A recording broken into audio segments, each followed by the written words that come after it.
Hi there, welcome to the Call to Cinema. My name is Aaron, and as always, we have Malcolm here, who I'm going to bring in just a second because he went a little crazy with the shopping stuff, and we got that talk. We got Arrow stuff talk with massive Arrow stuff, massively massive stuff. Malcolm, right?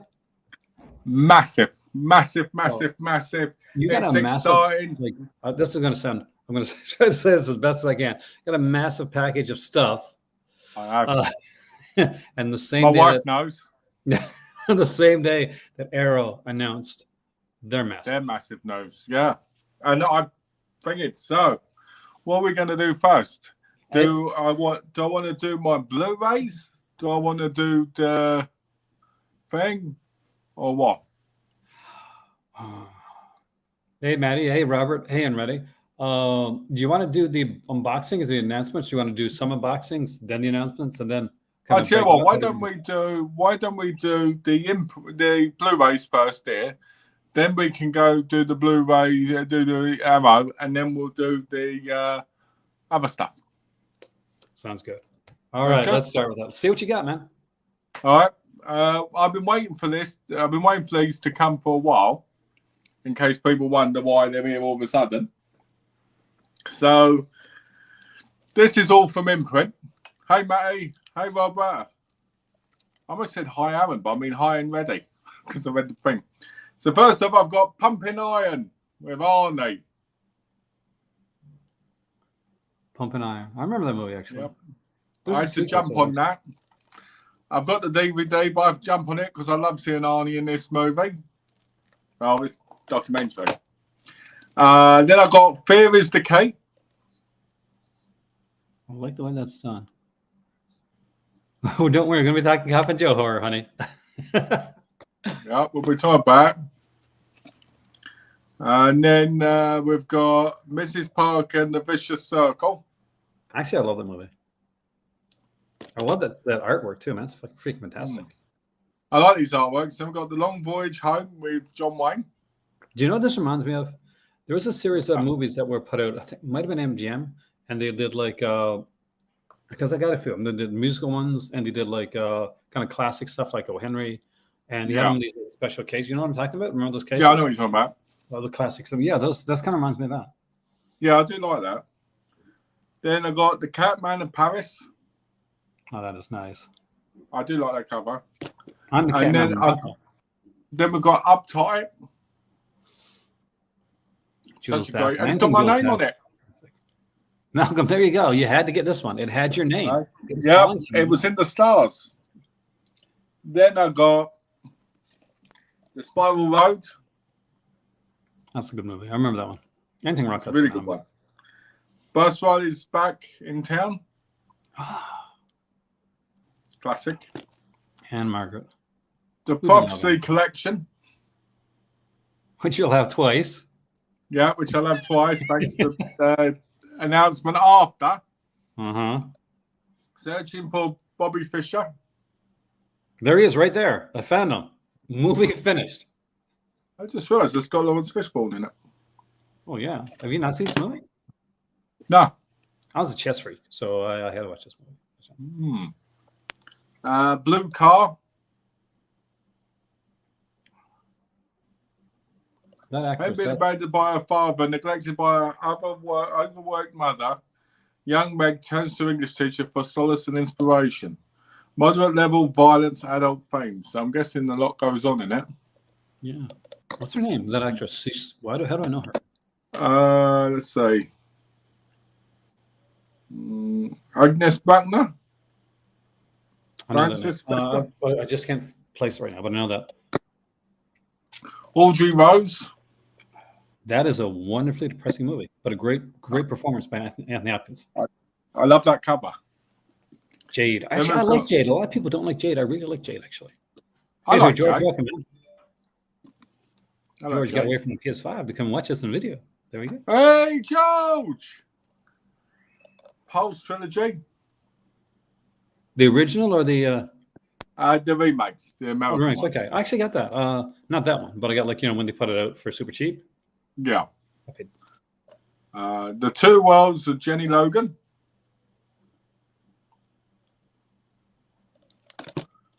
The Great Gatsby with Alan Ladd. There you go. It's the classic. And then we get onto the big sets that I got from them. The big sets. So the big massive, sets. guys. Look at this. Oh, Tales of Adventure, Volume 1. Really gorgeous.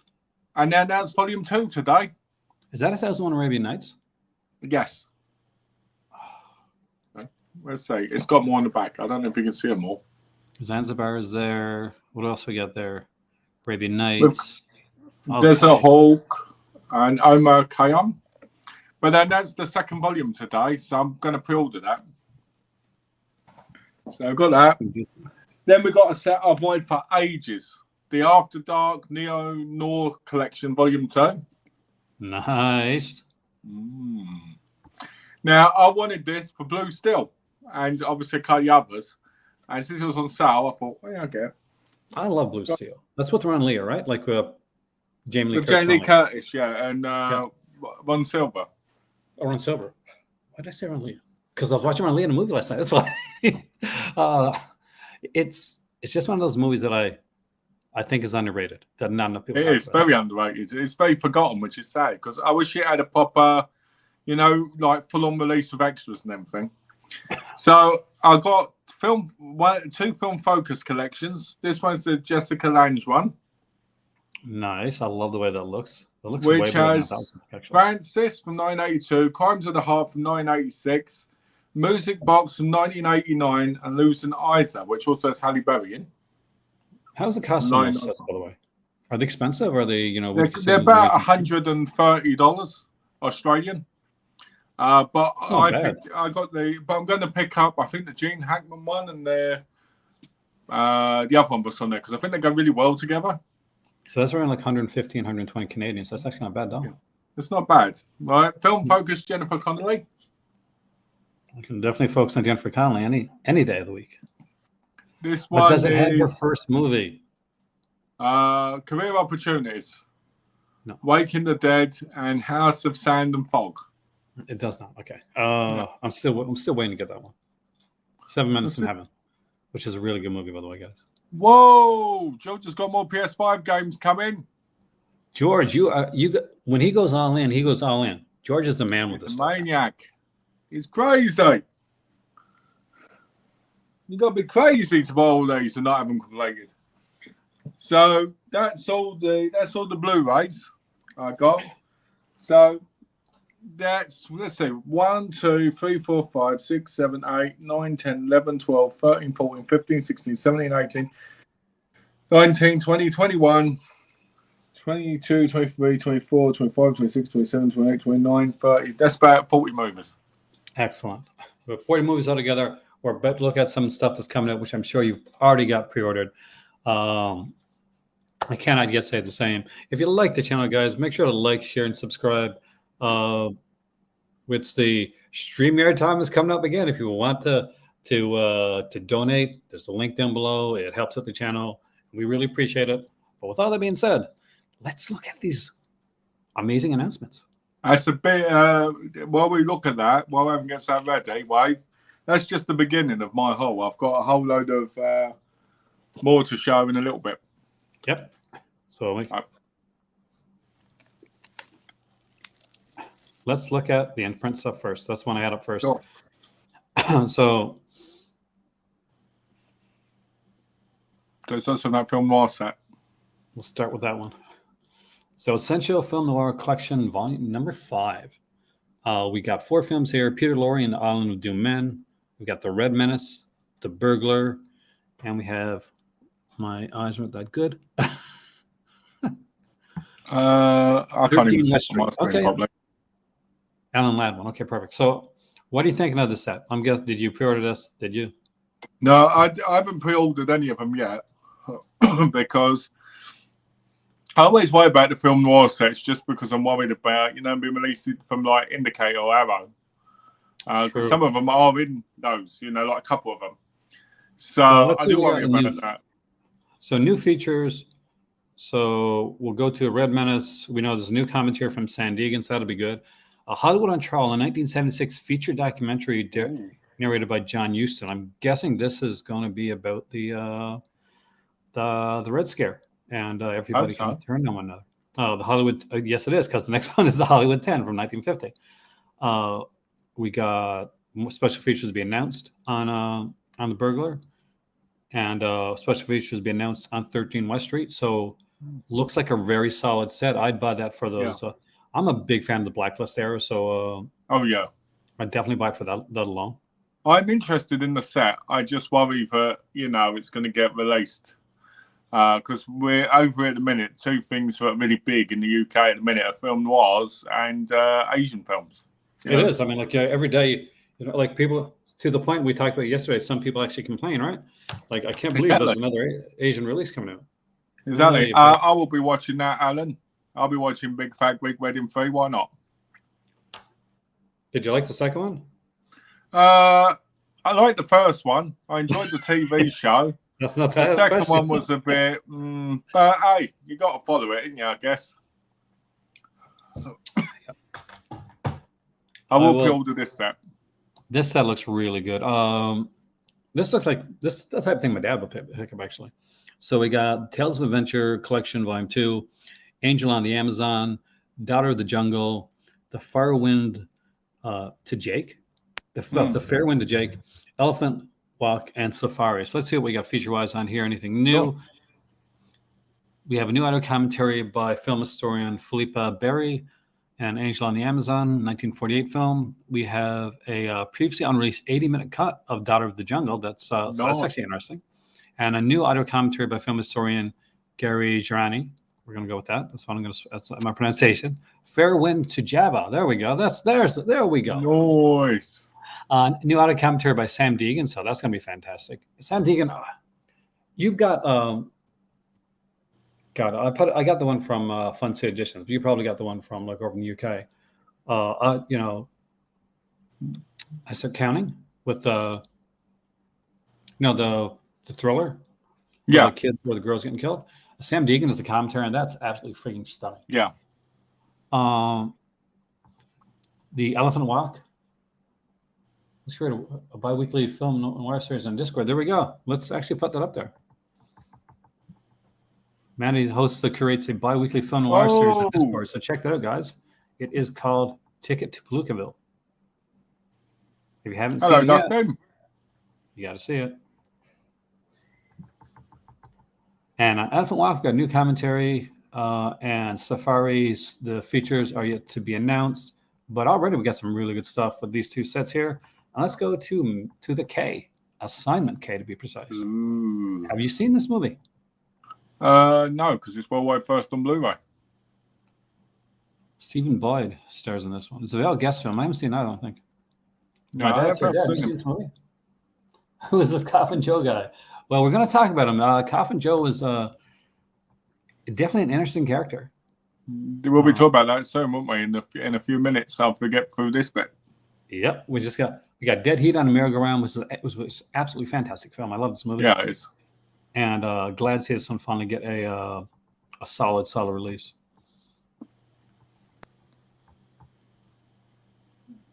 We got Diamond Head here with Charlton Heston and impressed with these worldwide first Blu-rays. That's the wonderful part about some of this stuff, man. And we got the Moon and the Moon. I know much the on Moon that and one. Half Man Street. The Man and Half Moon Street, Malcolm. I love that. I love that title. It is fantastic. I think my title, The Moon and Half Man Street, might be just a bit better. We'll go with that. Well, then. And you can buy the entire bundle itself for a mere pittance, Malcolm, a pittance of $359. I think if I do that in dollars, that's like what, $200? For you, for me, because I do my money in Canadian, I'm not going to do it in Moroccan dirhams because that's going to seem way, way expensive. Yeah. But let's just get out my XE here.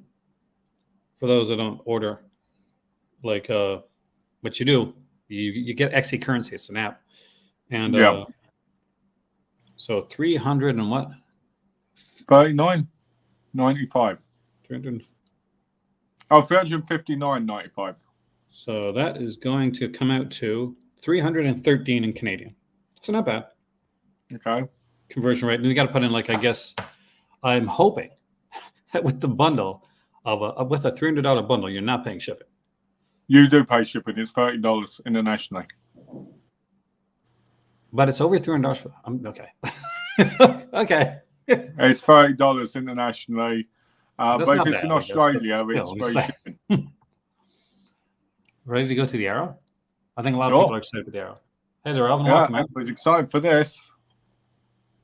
Let's start with the one everybody wants to talk about. All right. Inside the Mind of Coffin Joe. What a beautiful looking set, eh? It is utterly fantastic. And here's the thing, Malcolm. I swear, every time we get a set, it comes out, I'm like, oh, this set wins Halloween. This set wins Halloween. This is obviously the big set there's no more big sets coming this year. This is the biggest set of the year. Yeah. And Arrow said, hold my beer. Yeah. They said, let's just drop it. We're going to drop something big. And did you ever? It is the Coffin Joe set. Are you familiar with Coffin Joe? I'll be honest with you. I'm not really sure, to be honest. I might have seen the film, like one or two films, but I've never really heard that much about it, to be honest, until, the last year or so. So I used to have a couple Coffin Joe films back to that. Got some new movies. Wow. Hey, Sarah. That's awesome, man. Hey, Sarah. Nice. Uzi said this is the biggest set of their life. So, yeah, it's got to be age restricted for that one right there. So, I want to do, if possible, I'm going to try and do a Patreon video near the beginning of the month, if you're up for it. Yeah, I'll be up for it. And it'll be like Cul-de-Sac Uncut. We're going to talk about all this stuff. Going to break down some things. We're going to look at the Melusine stuff. Going to look into get a bit naughty, but we're going to talk a lot about Coffin Joe. So I'm going to read through this because for some people, this is going to be their first like Coffin Joe. By the way, I'm going to mispronounce names like crazy. Know that ahead of time. So cultural icon, anti-establishment statement, sadistic lord of carnival horror with his iconic long fingernails, top hat, and cape. Coffin Joe was the creation of Brazilian filmmaker Jose Mojica Marins, we'll go with that, who wrote, directed, and starred in a series of outrageous movies from 1964 to 2008. The splatters in some of them like creep me out. An unholy undertaker in search of the perfect woman to propagate his bloodline. That's really like his focus in the films. The first film here, At Midnight I'll Take Your Soul. Gotta love that, right? Yeah, I love the 2 years later, his quest will continue in This Night I'll Possess Your Corpse. Amazing titles. They're like spaghetti western titles. They are, yeah. I like kind of like spaghetti western Jallery titles. Exactly, like a Sartana title, right? Yeah, totally remember.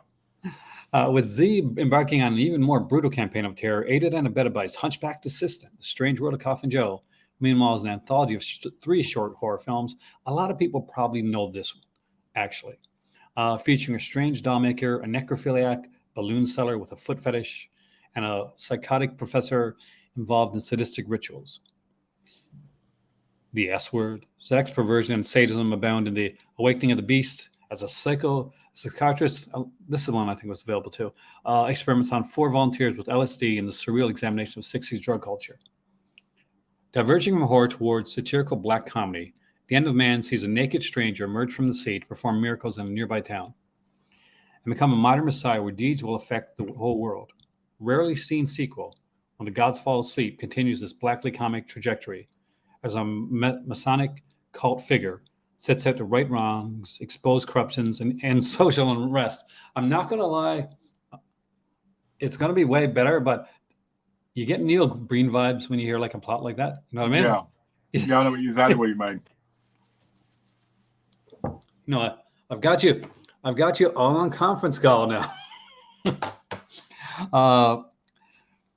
The strange hostel of naked pleasure brings Zeed back to the screen as a part of an isolated guest house where, on a dark and stormy night, as Snoopy would write all the time, an eclectic group of strangers seek shelter. In hellish flesh, Dr. George Medeiros is a brilliant scientist, but a neglectful husband. His wife takes a lover and plans to murder George for his fortune. This is a massively amazing set. This is way bigger than I thought it was. It's brilliant. I like all literally so far. Only looked at the cover of this before we started. So far, I've got to be honest. So far, I'm sold on every title. It's incredible. Plans to murder George for his fortune, but the doctor is only disfigured and returns with a plan for revenge. Meanwhile, in hallucinations of a deranged mind, the colleagues of a psychiatric doctor, driven to insanity by nightmares of Z, enlist the character's creator. Oh, this is neat. Jose, to convince the patient that Z does not exist, but all is not as it seems. And finally, in Embodiment of Evil, he returns to the role that made his name one last time. Z emerges onto the streets of Sao Paulo in 2008, haunted by ghostly visions and the spirits of past victims, still in pursuit of the woman who can give him the perfect child. Newly restored from the best available elements, packed with new and archival extras, inside the mind of Coffin Joe is a love letter to one of the great iconoclasts of horror, who forged his films in the face of military dictatorship and religious censorship to become Brazil's national boogeyman. Incredible. Amazing. We haven't gotten to the features yet. I want to see what people's thoughts are here. And person. I agree. This is when I will definitely. This is one I definitely want. It's coming in November. I can see this being a Christmas Aaron thing. I pre-ordered this 1 minute after it went up. Did you really? Yeah, because I knew it'd sell out at some point. Uzi's right. Uzi knows his stuff. I think Uzi, you got to be a big Coffin Joe fan, right? Yeah, Waking the Beast is loosely a Coffin Joe movie, but Embodiment of Evil is really the third in the trilogy. That is true, actually. Nice. It's Joe of the Coffin. Yeah. I was quite lucky. Are we ready to look at these features? I was quite lucky because I had a discount code, so I got 10% off. Then I get £8 back because I get points. So it cost me like 70 odd quid. Oh, Hind? Just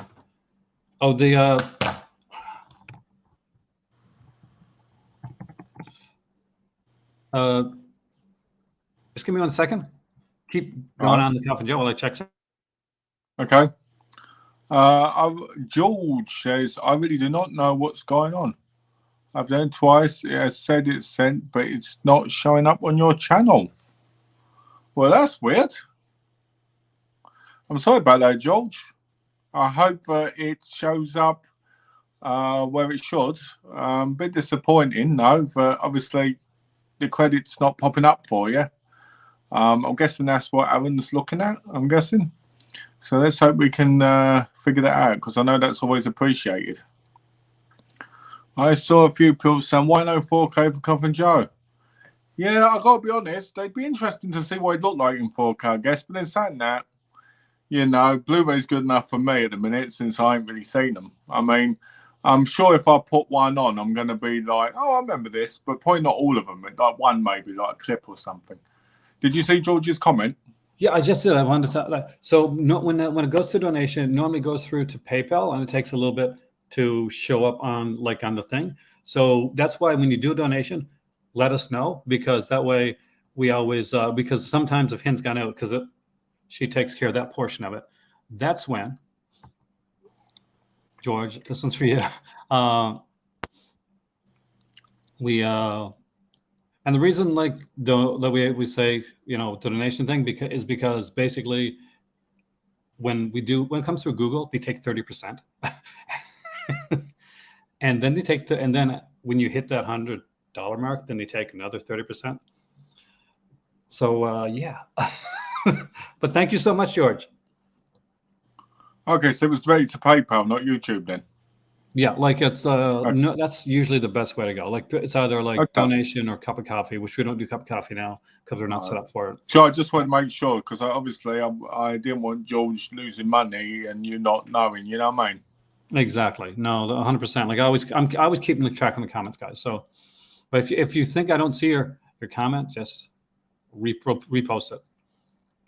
That's why I go to the side and talk to the boss over there. The boss. The real mastermind behind my channel. There. That's where the brains come from. Well, I would certainly hope so. Okay, what do we got here? Brand new 4K restoration from the best available elements. High definition 1080p Blu-ray presentations on all 4 films. Original lossless mono audio for all 4 films except Embodiment of Evil. Optional language subtitles in all films. Coffin Joe Against the World, an illustrated collector's book featuring new writings by Tim Lucas and a bunch of other people, because I'm not going to read them all out. Reversible sleeves from Butcher Billy. Double-sided folded poster featuring newly commissioned artwork by Butcher Billy. 12 postcard-sized double-sided art cards. I think it would be hard to get like they can do it like a 4K restoration, but I don't know if they. I don't think we need one, to be honest. Don't do 4K just because sometimes Blu-ray is the best the quality is going to be. You know what I mean? I tell you, this with the Pete Walker set is going to be amazing on the shelf. So here we go. Feature-wise, we got the 4K restoration from 35mm interpositive and 35mm print. So that's probably why it's not 4K. So it's not going from the OCN. This one's going from an interpositive. So it's going to be the best quality that they can get it to be. We got an archival letter commentary. Got a new video essay on Coffin Joe's Satan Underworld. Damn the Strange World of Jose, the definitive documentary on the life, on his life. We got Bloody Kingdom, the first short film director's commentary, The Adventurous Fate, and My Destiny in Your Hands, excerpts from earlier works by the director's star. Tactical trailer. The second one's we come out as a double feature. This Night I'll Possess Your Corpse, The Strange World of Coffin Joe. Brand new 4K restoration from the OCN and interpositive on this one here. Brand new restoration from the interpositive and a 35mm print.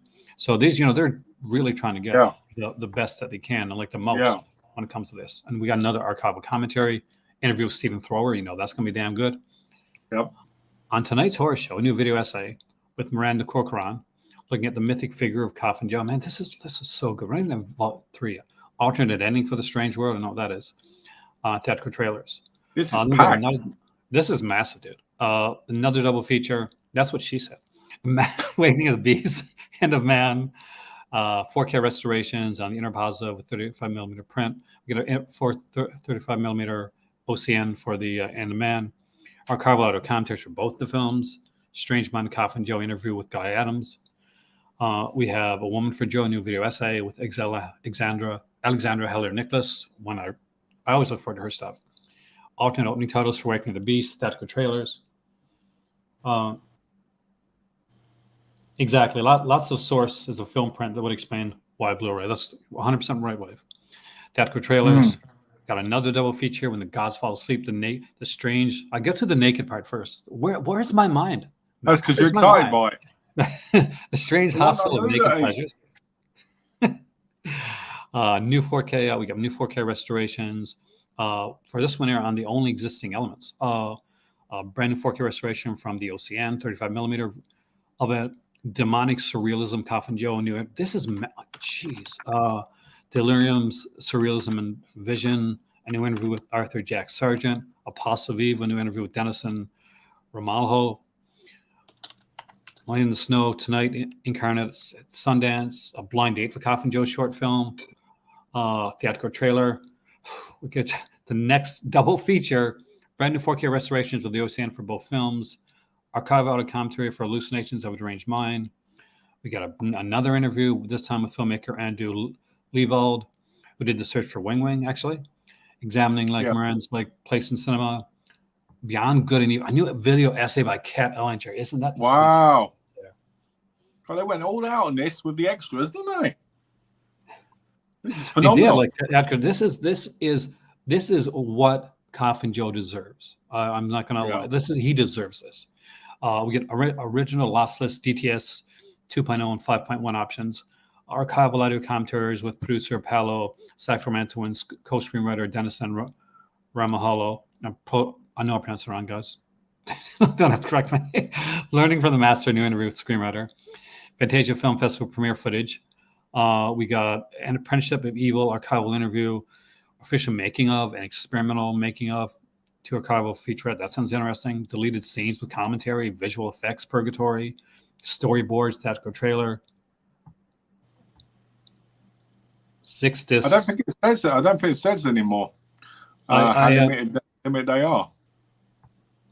Because I said this last time, didn't I? On I think it was the Hellraiser one. Yeah. But normally it's like 2,000-3,000, I think. like that's like we got like a pushback on this before in some as well. Like the George wanted you to confirm that the donation turned up. I said you said it oh had, did the donation turn up, my hon? but I just wanted to make sure that It hasn't shown up yet.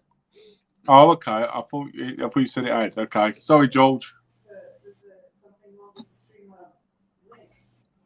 Let me check the Streamlab link on my side, Right. just to make sure everything's working okay.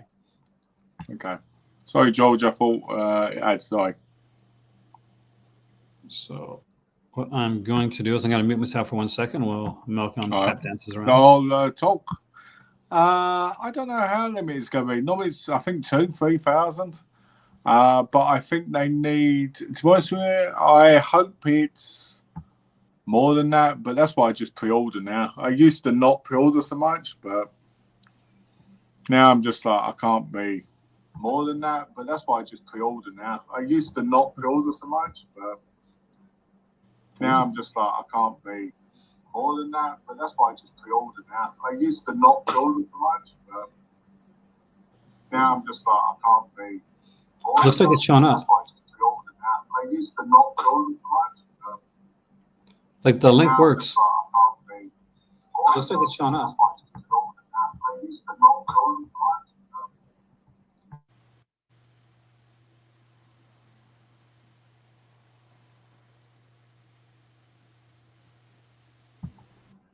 So the link is working, but it looks like the we're still waiting to see what's going on with Streamlabs. Okay, well, that kind of sucks. But yeah, they don't sometimes say how many when it comes to this. We usually find it like later on. Yeah, yeah. I mean, Empire of the Scream sold out really quickly, didn't it? Well, yeah, and I didn't know it was that limited. I was really surprised, actually. Echo. Good one, Alan. Echo. Yeah, that's because I was working on some stuff on the other side, and I forgot to mute my mic. Oh, it's one of those days. I do love the cover art. Is there anybody who's not buying this? Like, it's not because I'm not going to ask who's buying this because I know that's I know there's a lot of people buying. So anybody here that's not going to pick up a Coffin Joe, like that's an easier question than asking who's going to pick it up. I think at this point. Oh.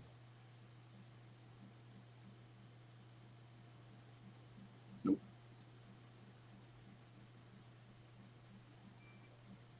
I think it's going to sell out pretty fast.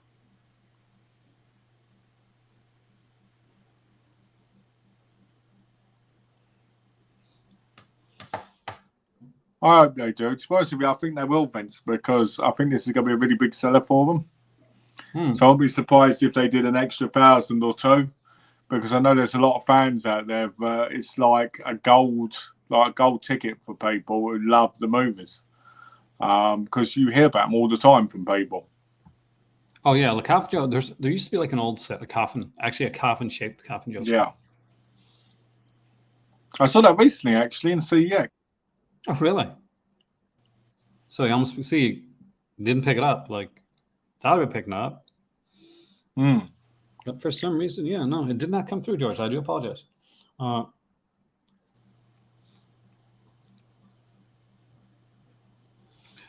Tremors 2 Aftershocks. How do you feel about this one? I would have picked it up, but I didn't pick up the first one. So I'm holding off on it for the minute, but I'm glad they're coming out in 4K. Because I think I'll probably just end up getting the standard version. Yeah, I mean, like, for me,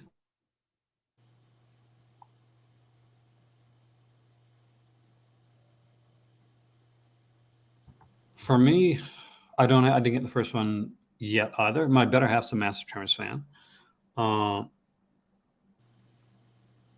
Yeah.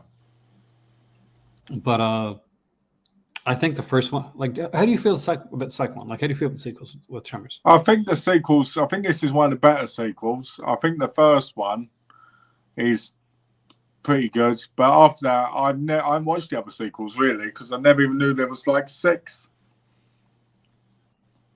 I never knew. Oh, there's like some of them are. I mean, till recently when they did that multi-pack Blu-ray sale, you know. But because like there's 2. Let me just say something.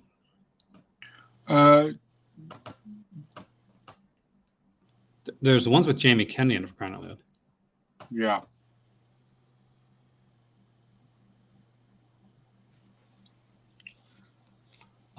And that's the thing that happens in those films. And there's one with the guy John Hader from like Napoleon Dynamite. Yeah. That's the fourth one, isn't it? You can probably just it's the fourth one? Fourth, the fourth or fifth, somewhere along there. There's a few of them. What's actually good is the TV series, which is better than a lot of the sequels, actually. Which was only the last first season. It was actually pretty good. But you're right, Wave. They will bring them back later, but they won't have the special stuff in them. And obviously, that's what people care about nowadays: the extras, like the poster, the art cards, you know. So, well, hey. Because it's like, what's the word I'm looking for here? I'm not surprised after Tremors came out, but I can't see them doing anything after Tremors 2. I don't think like Tremors 3. Tremors 3 is a prequel, right? Yeah, I think so. I can't remember, to be honest. Is Tremors 2 the one with the Playboy Playmate scientist? Yeah. Tremors 3, I think, is the prequel where they go back in time, whether it's back before. And like Michael Gross's character is one that doesn't like guns. So he's the opposite of his, and he learns to like guns through that film. And that's how his family becomes like super militant. Yeah. But I get that way. To be honest with you, I'm that way with some stuff, but not all of it, obviously. I think it's because they'll collect the thing now, to be honest. I'd say the first 3 is where you stop when it comes to these, like 4K. Yeah. Because the others don't need to be, do they? No, I mean, like, in all honesty, if you want to put them out like on Blu-ray and a little kind of like cheap set down the road, I'm okay with that. But I don't think we need like the ones that look like they were done on somebody's computer, like at home. Tremors 4, the beginning is the prequel. Oh, thank you. Okay, there we go, Alan. Thanks a lot. Alan. And I have them too, so I have no reason not to know this, Alan. I have this set, but it's at the farm, so that's my reason. That's my excuse. But I don't know. It's a nice looking set. Not a lot of difference in the covers, except for the exclusive ones. Color, right? I like the green one more. Yeah, I mean, like this one looks more like the first one, but I think you want them to contrast, don't you? I would. If it was me, I would. I don't think I'd want them to be the same color. It seemed pointless. Yeah. Oh, hold on a second. My better half's pointing out something to me. I'll be right back. All right. Anybody want to say anything? Something to talk about? No. Now, my better half, like, we have a coffin set, right? The not just the Universal one, but the Blind Dad. So she's wondering, is that the Coffin Joe set? I'm like, no, it's done in the coffin, but it's the Blind Dad set, which is another one that I. Oh, okay.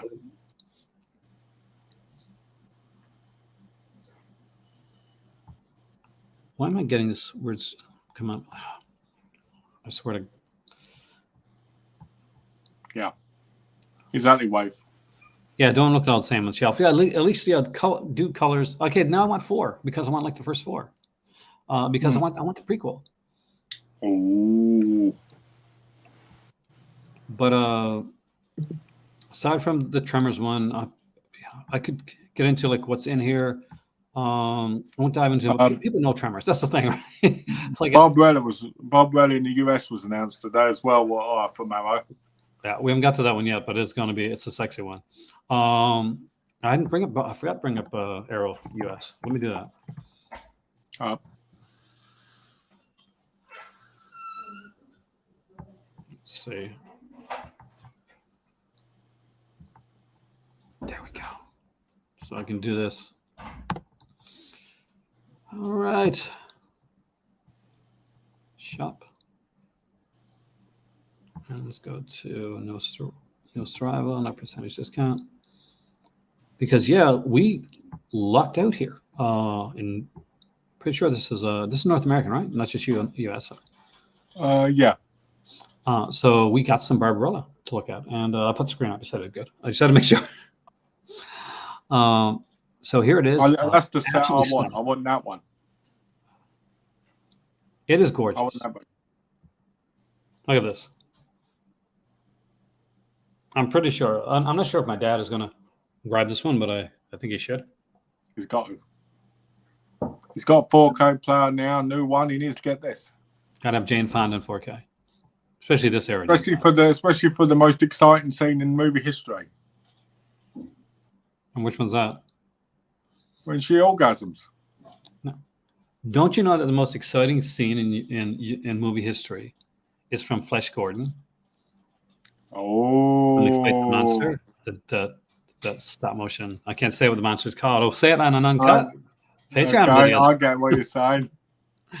It was great stop motion animation though, like insanely good.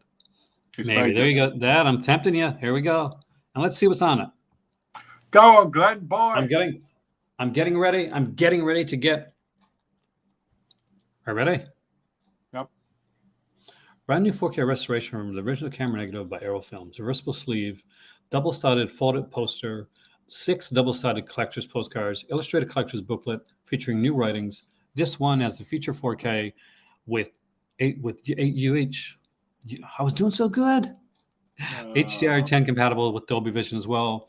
Original lossless English mono, Dolby Atmos surround mix, lossless French mono, featuring the voice of Jane Fonda in the French mono. Optional English subtitles for the deaf and hard of hearing. Audio commentary by, of course, Tim Lucas. Alternate opening and closing credits in 4K. Isolated score. A whole bunch of features here on the Blu-ray. So we're gonna have a two-depth in-depth discussion. Blah blah blah blah blah blah blah blah. Entertained film. Color historians Tim Lucas and Steve Bissett on the impact and legacy of Barbarella. Dressed to Kill, a 30-minute interview. Paul Joyce's behind-the-scenes featurette, Barbarella Forever, Another Girl, Another Planet, an appreciation of Barbarella. Framing for Claude, an interview with camera operator. Tognazzi on Tognazzi. An Angel's body double with actor Fabio Testi, as you know, it's a stuntman on this, body double for John Philip Law. Dino and Barbarella video essay by Eugenio Ercolini on Dino De Laurentiis. This is insane. This is great. It is. And there's different artwork. You can actually get the original if you want to right here. I never picked the original. I never ever picked the original. It is pretty sexy though. Look at it. Yeah, it is, but I never picked the original. I don't know why. Maybe because I'm like, I've seen this car forever. Probably because I think that most people think with the original, that's going to be on the inside anyway. Right? Yeah, that's true, actually. Reversible artwork. But the usually don't. It's usually not always the case with the limited edition that you're going to get it. But it's going to be reversible. And it goes down to your favorite part when it comes to this aspect as well.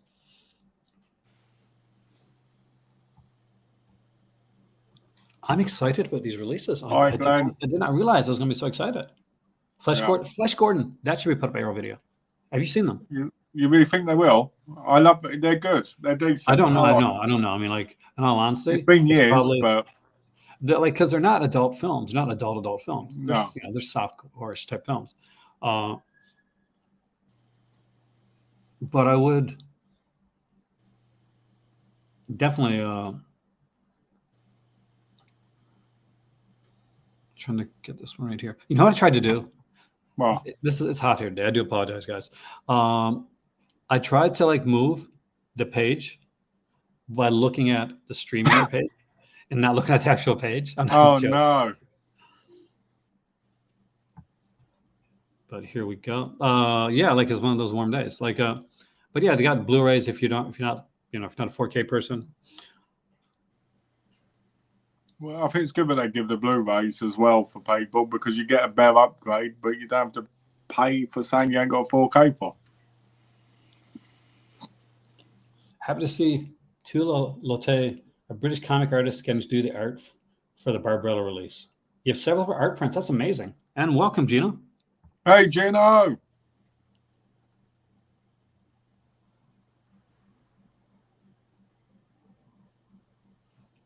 It is like this is a good month for announcements. It is a really good month for announcements. We still don't have the Vinegar Strand's going to announce in for November. We don't know that. We totally don't know Severn. I don't think, do we? Oh, no, we don't because they announced that peer cushion set for September, didn't they? Hopefully, we'll find out mid-September what's in the 10-movie box set from Vinegar Syndrome.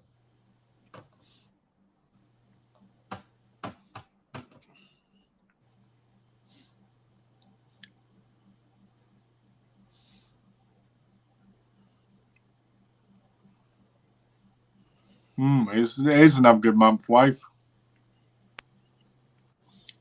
No, we couldn't get back onto the stream. YouTube's been having some issues recently. Why can't I get back on the stream? No, he tried to come back in. He couldn't get back in. Log in and then log back in. Maybe that'll work.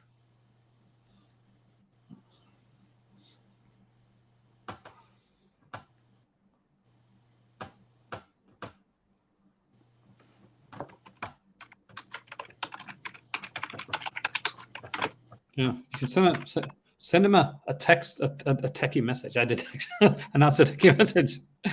Both of us have George on our Facebook because George is a cool guy, and he has the coolest unboxing stuff, man. Like I love it. He goes, I'm knackered after this. I love it. Yeah. And after the stuff that he unboxed, I remember when he unboxed the place. I'm not sure if, okay, I won't say, but he unboxed this PlayStation, right? And at the time, he got some for a family member, which was amazingly generous to do. It was his brother. Yeah. If I had a brother, I'd have done the same thing. Especially if that brother's younger than me. There you go. Hello, brother. Hey, well, I'm younger than you, so hey, let's. Glenn is my long lost note, remember? Because I had to get the 4K plan. I want to dive for a second. So we've gotten like the imprint announcements. We got some really nice stuff on there. If you're like, especially like the old school stuff, imprint's really great. Imprint kind of reminds me of, did you like those old AMGM releases you used to put out in the day? Do you like some of the earlier like Criterion releases? Imprint has that type of style to it. It's just getting it. Like we're over in Australia, that tends to be. Yeah, Dad just got his line of duty set today, which he thought was 88 film stuff. It's really good. Told you about. I got the Eureka ones. Well, brilliant movies, a lot of fun, and beautiful soundtracks as well. They look phenomenal. Glad you got that. Glenn's got taste. I want to see if I get any issues with YouTube, because that could be a thing. Did you know, like recently, even though I'm getting more views than ever, I'm not getting more. My viewership has gone down. Like just randomly. That's weird. Yeah, I don't think it's. I think it's an algorithm like YouTube type of thing. Oh, you think they're trying to mess with you again, like they did many other times? Well, not on purpose. I think it's just a stupid. Like, you know what they're doing? They're saying this guy's too damn good. We need to hold him down, and you got to fight and say, "I'm Spartacus. I'm Spartacus." The Authority song from John Cougar. That's my song. That is my song, Malcolm. That is my song. When I was a kid, that actually was my song. By the way, I do not. Shut up, werewolf. Oh, nice, Glenn. The best part now, I'm guessing you've already seen that movie before. Yes. But I love it when it's got the trousers on. It's like, oh, I love it. My dad is the biggest Paul Naschy fan you'll ever meet, like seriously biggest Paul Naschy fan. When I was there, we watched, because you couldn't buy it at the time. We found it in a way. We found the documentary, The Man Who Saw Frankenstein Cry. In a I sat way, there and watched it with my dad. I like that. Well, I'm going to be careful. In a way, I found it. In a way. Through nefarious purposes. You should have said we found it in underneath in a box in a tomb of a pharaoh, and there it was. Fell off a truck. But it was a great experience, and I'm not going to get sentimental. I love the old times. It was a wonderful time. It was a wonderful bonding time between me and my dad watching the documentary. When are we going to have that, Glenn? That's it.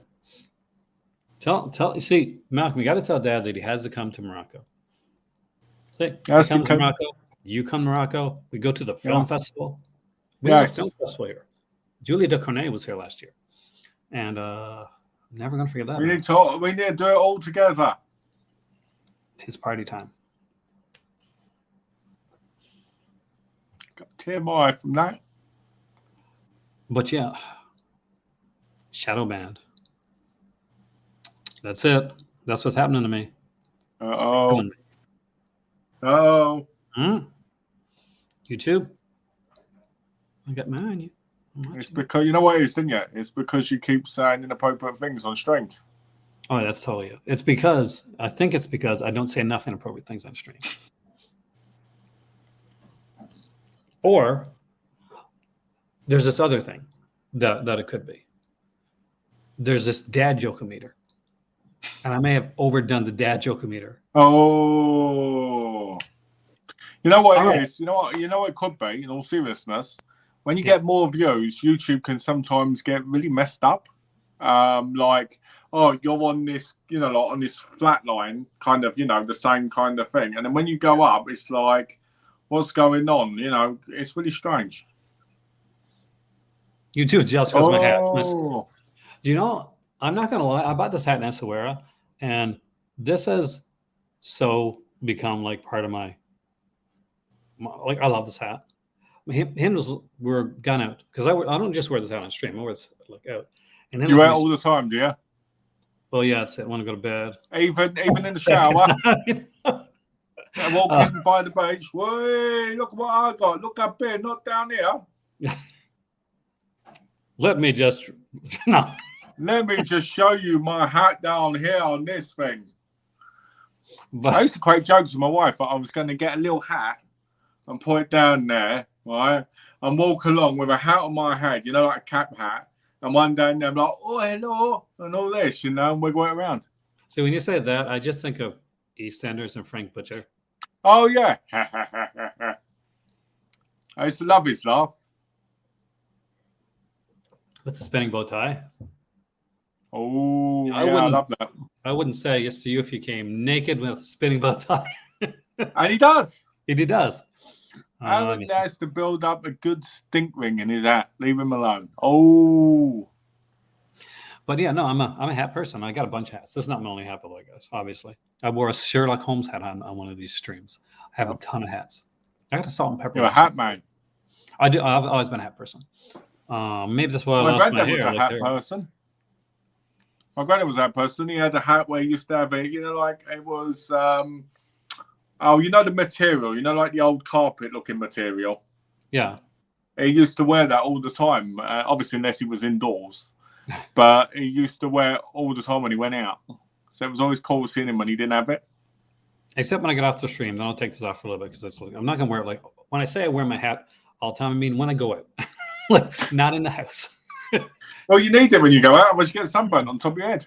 Well, that's why I started in the first place, because I had a massive heat reaction. So when I go out, I can't wear a t-shirt. I have to wear long sleeves and jeans. And you need to change your YouTube name to Alan the Mistress Hat Pin. Early on in my channel, you may not know this, but I used to wear. I bought a bunch of hats, and I wore different hats for different streams. It was going to be my thing. Like when you're trying to find, when you're early on in your YouTube career and you're trying to find your play career, like this kind of this career, right? No, maybe if you're Ninja's career, but if you're Aaron, it's a hobby. You love, it's a passion. No, early on you're trying to find your voice, right?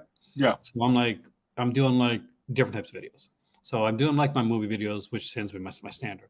But I'm doing like chip tastings, and I'm doing like beer reviews, and some comic book stuff. Wow, things come cyclical. And I'm like, what can I do to differentiate myself, make myself a little different? So I'll wear a hat. That'll be it. But I didn't keep with it because it didn't seem organic at the time. Yeah. I started off wearing a balaclava.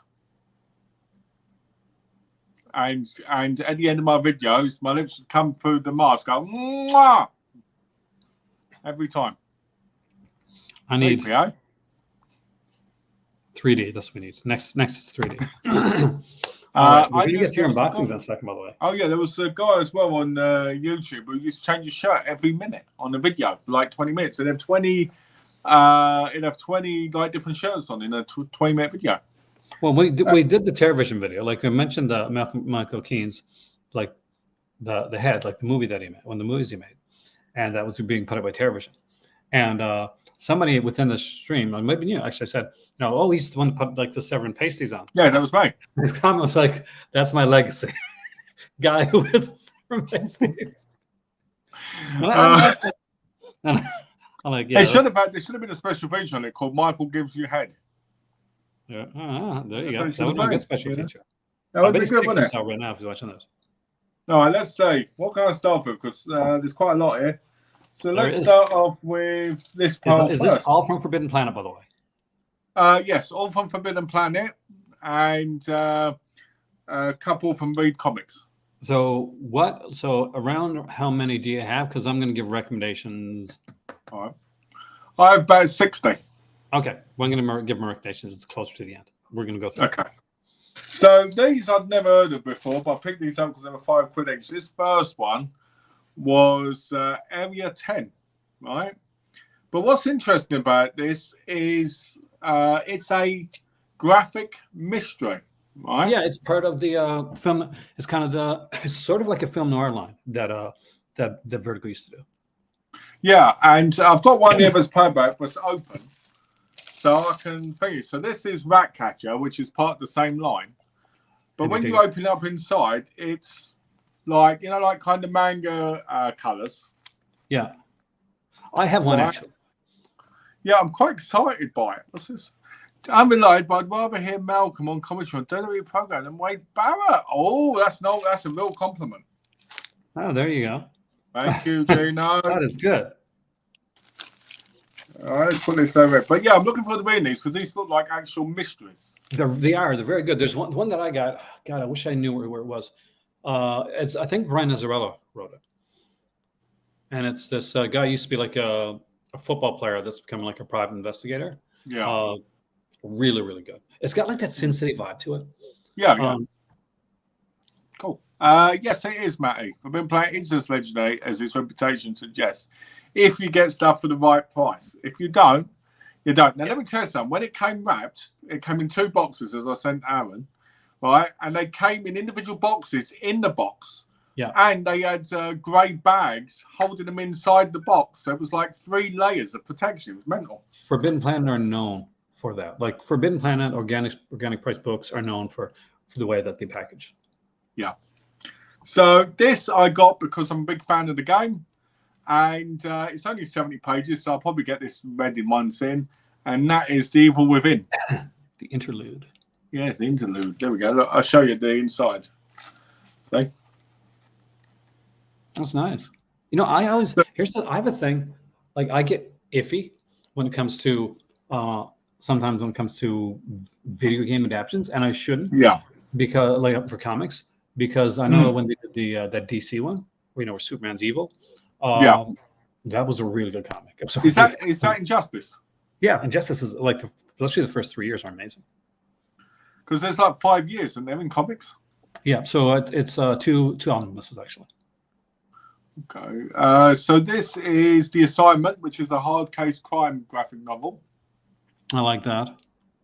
Just so people know, by the way, these were between £2.99 and £5 each. These ones I'm showing. Which is incredible. Oh, wow! There's a whole scene in here with two women going out. Oh, hold on, guys. I've just got to take care of something. But yeah, so I'm happy with that. I've showed wife that. She always gets red face when she sees that stuff. Then I got Blade Runner 2019 Volume 3. Ooh. Which looks really nice. Look at that artwork. The artwork on that's fantastic.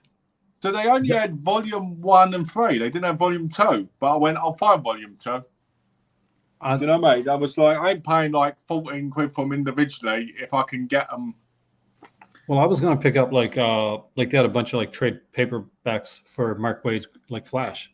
I was going to pick up a bunch of them, and I'm glad I didn't because they only had like random ones. Because like the omnibus afterwards. So. Well, look, I've got another Titan Comics right here, and that is Scarlet Couture. Look at this. All right. And this is Walking the Razor's Edge between Glamour Supermodel and welcome back, George. Hey, George, welcome back. I've had to do that before. Delete the app and restart it. The artwork in this looks more like it's from a cartoon show in a weird way. Do you know what I mean? It does. I mean, like, I like the style of it, though. It's very stylistic. Very smooth. Just so people know, I'm saving the best for last. So I've got two omnibuses here of James Bond, Volume 3 and 4. Was it Ellis was writing at that point? Or who was writing that? No, these were the old, if I'm correct, these were the old comic strips from the newspapers. Okay, nice. Back in the day, see? Love the artwork. Absolutely lovely, because they were comic strips, but used to come out during the time.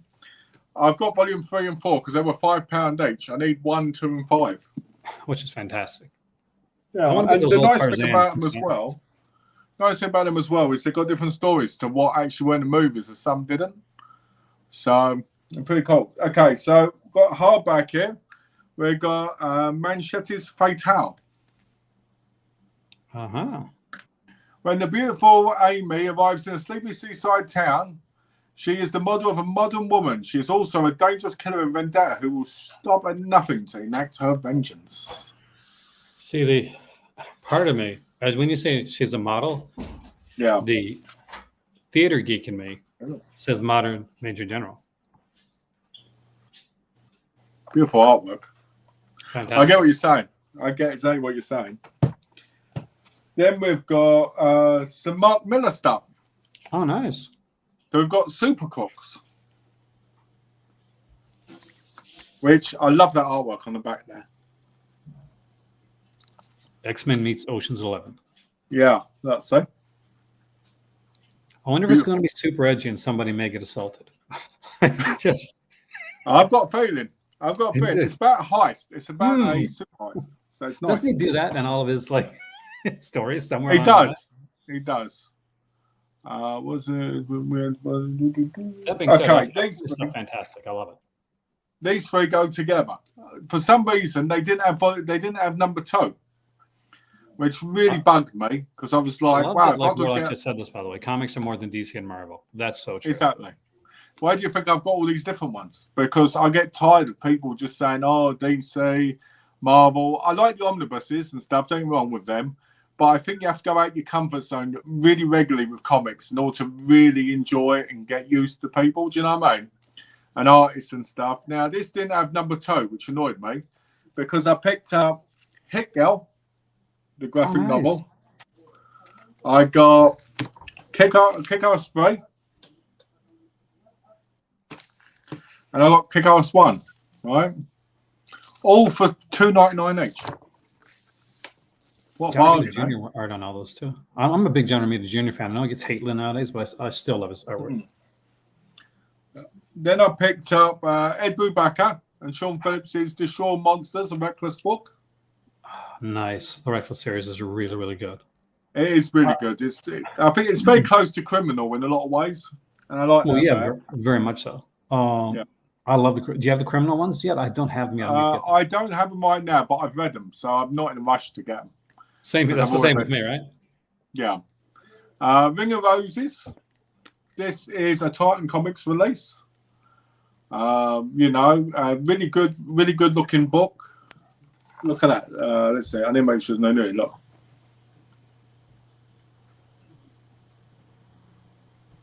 So, Gino, I agree with all of it. I don't even read DC or Marvel comics. I'm posting old Disney comics. Disney comics are really good.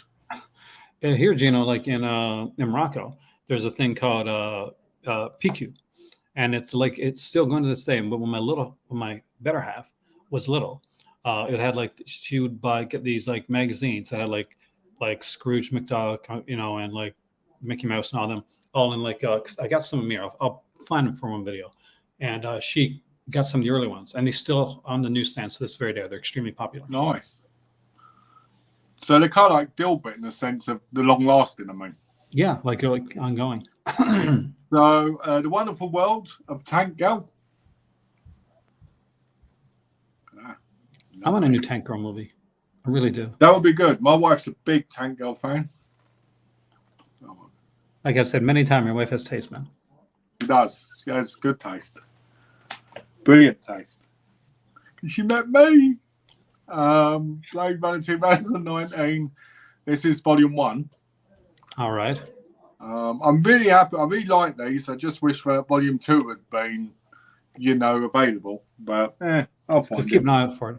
I'm sure you'll find it. This I was shocked to find. Butts in Seats, the Tony Schiavone story. Are you serious? I did not know that existed, my man. Yeah, this was originally a Kickstarter, I believe, at one point. And then it was released through the normal stores. And it's really cool. Because look, see? Yeah, for those that know, Tony Schiavone is is one of the greatest announcement point, one of the greatest commentary / interviewers of all time, really. Yeah, like he was the voice of WCW. Yeah, it's definitely one of the longest, I would say. But yeah, £5. I was really happy with that for a $5. I'm actually so shocked. Yeah. And then we got Hard Case Crimes Trigger Man. Trigger Man, yeah. And this one, the artwork in this is very, very brutal. And Senator K is right, by the way. Tony Schiavone's podcast is really good. I listen to it. It's good. I've heard some of it. It's really good. I feel like every one of them's got a podcast now. Do you know what I mean? Everybody's got a podcast. It's hard to listen to or watch all of them, They're great. Gordon Solly. Everybody loves Solly, man. I think we all do. Oh, yeah. He's kind of paved the way. He did. I always loved he was like this tiny guy, right? But he had such a big personality. You know what I mean? Death Sentence. This is another Titan Comics release, which I like. 3 people infected with the G+ virus, which gives them incredible powers, but which will kill them in 6 months. Will they fade away or go out in a blaze of glory? That's cool. There's a comic series I'm going to recommend. I don't have it myself, but I've read it. I need to pick it up for anybody on here. And it's called Sex Criminals. Yes, I've read that. Yeah, that was fantastic. Where they freeze time. It's so good. Where they freeze time when they have sex. Yeah, basically. So, they don't realize, when they orgasm, their powers is unleashed. Yeah.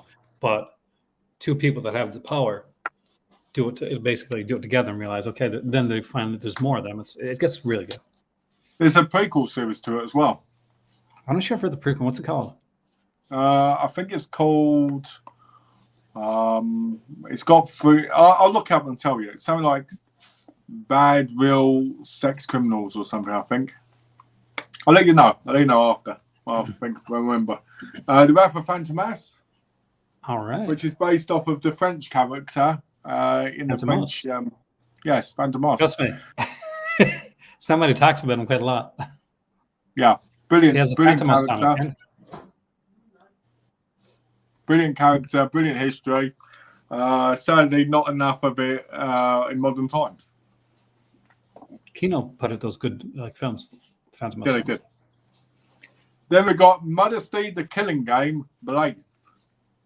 Nice. And this is another one of those, black and white ones. Which I like reading now and again because it kind of adds personality. Well, back in the day, when they used to put out those Marvel Essentials and DC Showcases, that's when I was going to art school. And I would buy them over like colored graphic novels because I want to see the line work.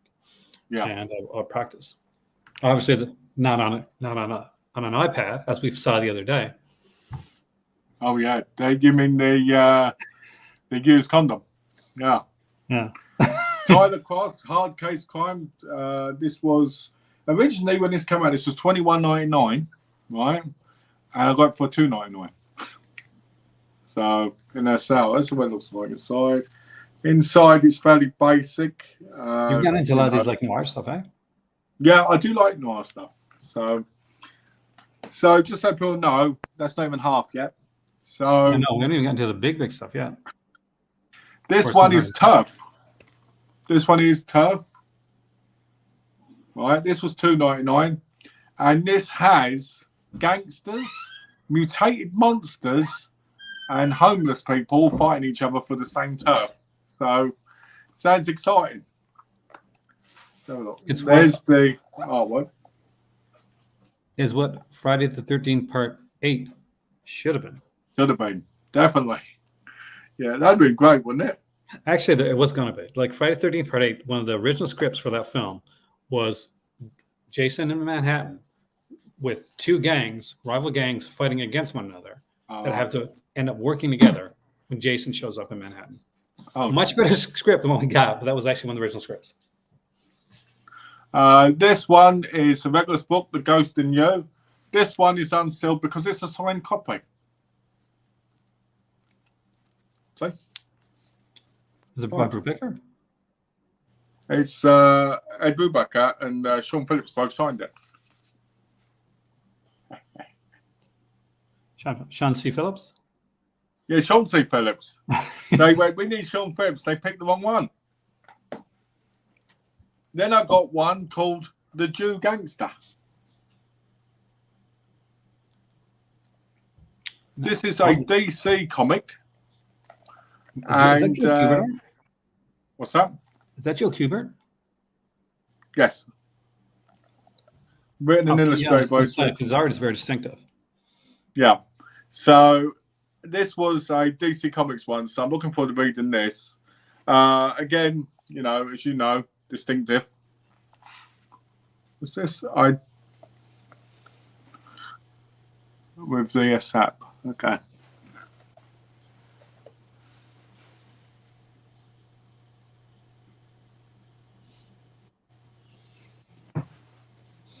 Just sent you a message, man.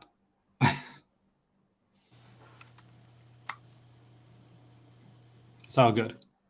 What was that? Was that to George? Yeah. Okay. This is Mark Miller, which is a Superior, which is about a boy who's got multiple sclerosis and he wants to be tough and strong, and he ends up getting the powers to possibly save the universe. So, because I know we're going to get this. Mark Millar. Yep. Because someone's going to say that in the comment section down below. You know they're going to. Yep, definitely. And I'm only saying this because somebody that always gets corrected on stuff. And then I got one here called Sharky, where it's about a boy who, when he has to, becomes strong and has to go against his favourite superheroes. So you can guess that that's supposed to be Captain America on the back, but kind of, I like the artwork. That's painted art, right? Yeah. See, look. That's gorgeous. Yeah. Do you ever remember a comic called Prime? Yes, I remember. Oh, it'll never be reprinted because of obvious reasons. There. It's in the same universe.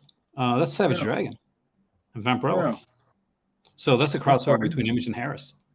Yeah, that's quite nice, actually. So all those those first ones I showed you, cost me about 90 quid. That's amazing. Yeah, because we're about £90 in the thing. So now we can get into some of the bigger ones. So we got Wonder Woman by Greg Rucka, Volume 2. I'm a massive Wonder Woman fan, which, as you know. Oh, yeah, me too. I love Wonder Woman. Inside and outside. She's a wonder. Oh, Wonder Woman. There's there is some nudity there. Way. When there's nudity, I have to put it on Can my you list. sing the Wonder Woman theme song from the 70s? Well, Wonder Woman. Actually, not bad. It's better than me. You know that. Yeah. This one is Girl. One is Girl from the Sea. Oh, nice. And this one is a kind of coming of age story of two girls, and this is a LBGT. Yeah, I know this one actually. My wife got this, and she read it in an hour. Right, she was just so gripped by it. So I was just gobsmacked by it. But to be fair, it does look like there isn't a lot of words on each page. Do you know what I mean? Well, I mean, if you look, right? There's so many pages that have just got, like nothing. But, artwork. So then we've got She-Hulk Omnibus by Dan Slott. Is that a softcover omnibus? No, it's not hardcover. Yeah, it's softcover. That's... Over here, they do some softcover ones. Okay, yeah. I was like, at least you're saving yourself some back pain. Yeah, exactly. So the softcover one was £12. The hardcover one was $50. Bobby Joan Out Loud, the only movie that she ever did nudity in, Maddie, which I'm sure you know. Linda Carter's only nude scenes in Bob Joan Out Loud. Oh, I didn't know that. I need to go and watch that now. Tales from the Shadows, Volume 1. Those are so nice. I love that series. I just finished reading the first one, actually. Nice. Oh, man, welcome. Help me on library. That's it, man. Oh, well. Thank you. Hello. Then I got the first volume of this. Oh. Trios of Horrors. Look at this. This is like an absolute. It is like an absolute. And you know what that is? £20. Absolutely better than the modern day Trios of Horrors episodes that we see on The Simpsons. Yes, definitely. The second volume of this comes out early September. So I've got that on pre-order. That's bigger than I thought it was going to be. Yeah, this glows in the dark as well. So that's cool to see. Let's have a look. I'll save these ones here for last. Then I've got the Sleep Omnibus. That's the one I recommended. That's a really good one. Ed Brubaker, Can't Turn Your Backer Down. Oh, I love these type of ones. So let me put that here. So I've got that. Then I've got House of Mystery, Bronze Age, Volume 3. I love the cover on that. It was very different when they were initially done, by the way. Yeah, this is lovely. I want the second volume, but I can't find it anywhere other than, being ridiculously priced. I just missed out on it recently, actually. So I've got that. Then I've got the one you recommended, X-Men. We said I need Power X, House of X, in order to really get into it. Oh, 100%. Like, whenever you picked this up, guys, understand that there's a storyline that sets this entire omnibus up called Power of X, House of 10, actually. No, House of X, Power 10. And basically, sets up a brand new era of X-Men. It's not at all what you expect or what you've seen from the X-Men before. And Mr. Sinister is absolutely fantastic. He's a fabulous character. What I know is what annoys me is when you get X-Men 1 to 12 and then 16 to 21. Why don't they put 13, 14, and 15 in it? Crossover.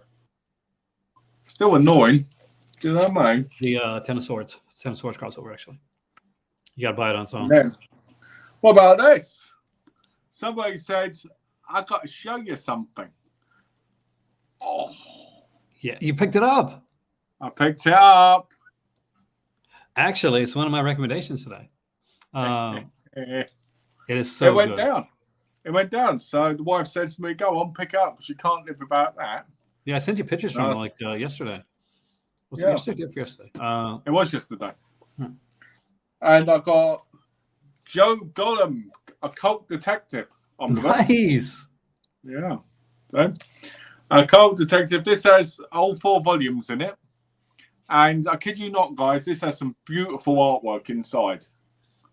It When really you're looking at does. stuff like this, guys, Dark Horse is really underrated when it comes to what they do. They have a version of the Absolute called the Library Edition, and it is amazing. Not sure if you have any there, but if you don't, it's something that you're probably going to be grabbing in the future. Wonder Woman Black and Gold. Nice. I had to get this. They've released the softcover version, but I wanted the hardback with the actual, done. Then I got the Golden Age Wonder Woman Volume 2. I predict she's going to get tied up a lot. Yes. Oh, yes. Now, the wife let me get Volume 1 off of eBay. She let me, because I said I got this. Because the difference with these ones, the good ones is they actually go off of each other, which is nice. I've got to check because there's a place where I buy stuff at that used to have that for like insanely great prices. And I mean, like, wow. I showed you like some of the prices on there, like $29 for anonymous stuff like that, Canadian dollars. Wow. I always keep an eye out because I find out that now, guys, a lot of the Golden Age stuff doesn't, like, some of it gets reprinted, but not a lot of it, and not enough. Yeah. It's not there anymore. Sad. Someone else picked it up. So whoever picked up, you're a bastard. So I picked this up. This was Something is Killing the Children. That's a really good story. Have you read this yet? No. You're going to like it. And when I saw this was £20. And I went, you know what? I'm going to get it for 20. That's a good story. I was like, it's perfect, So got that. Then I got Razor Blades, Book 1, which is the horror magazine omnibus. This has issues 1 to 5. That's pretty cool. So definitely thinking that. Oh, just got 4 more now. So Savage Avengers. Excellent story. And they can't, it's not going to be reprinted. They can't reprint that one. No. So I'm glad I picked this up. Because of Conan. Yeah, because of Conan. So I'm happy about that. And I'll tell you, Conan looks brilliant in this. So 128. So I'm really looking forward to. George, do not stress. Go play your PS5, relax, chill out, and kill a lot of people. That's what I do whenever I'm stressed out. Chill out, George. Don't worry about it. Yes, have one for day, my friend. It'll be all good. Just glad you were here. Yes, that's the most important part of all. Okay, so now we get to the beauties. So, this here, right? It's a box, my God. This here has, let me just move this a minute so I can lean this on the table. Okay. This one here holds one of the most beautiful things I've ever seen. Look at this. Wonder Woman. This is the Wonder Woman Absolute from Gods and Mortals by George Perez. Which is a fantastic storyline, actually. Look at that. Absolutely George phenomenal. Perez's era Wonder Woman is absolutely wonderful. What gets me is they never released a second volume. In this set. I know. So maybe now this past, unfortunately, we'll actually get that. Because they're reprinting the omnibuses. What's this one? I never got this one. Maddie says it's pizza. Word. It is pizza. It's the most expensive pizza you can imagine. Let's have a look. Oh. So this is Absolute Wonder Woman, Volume 2.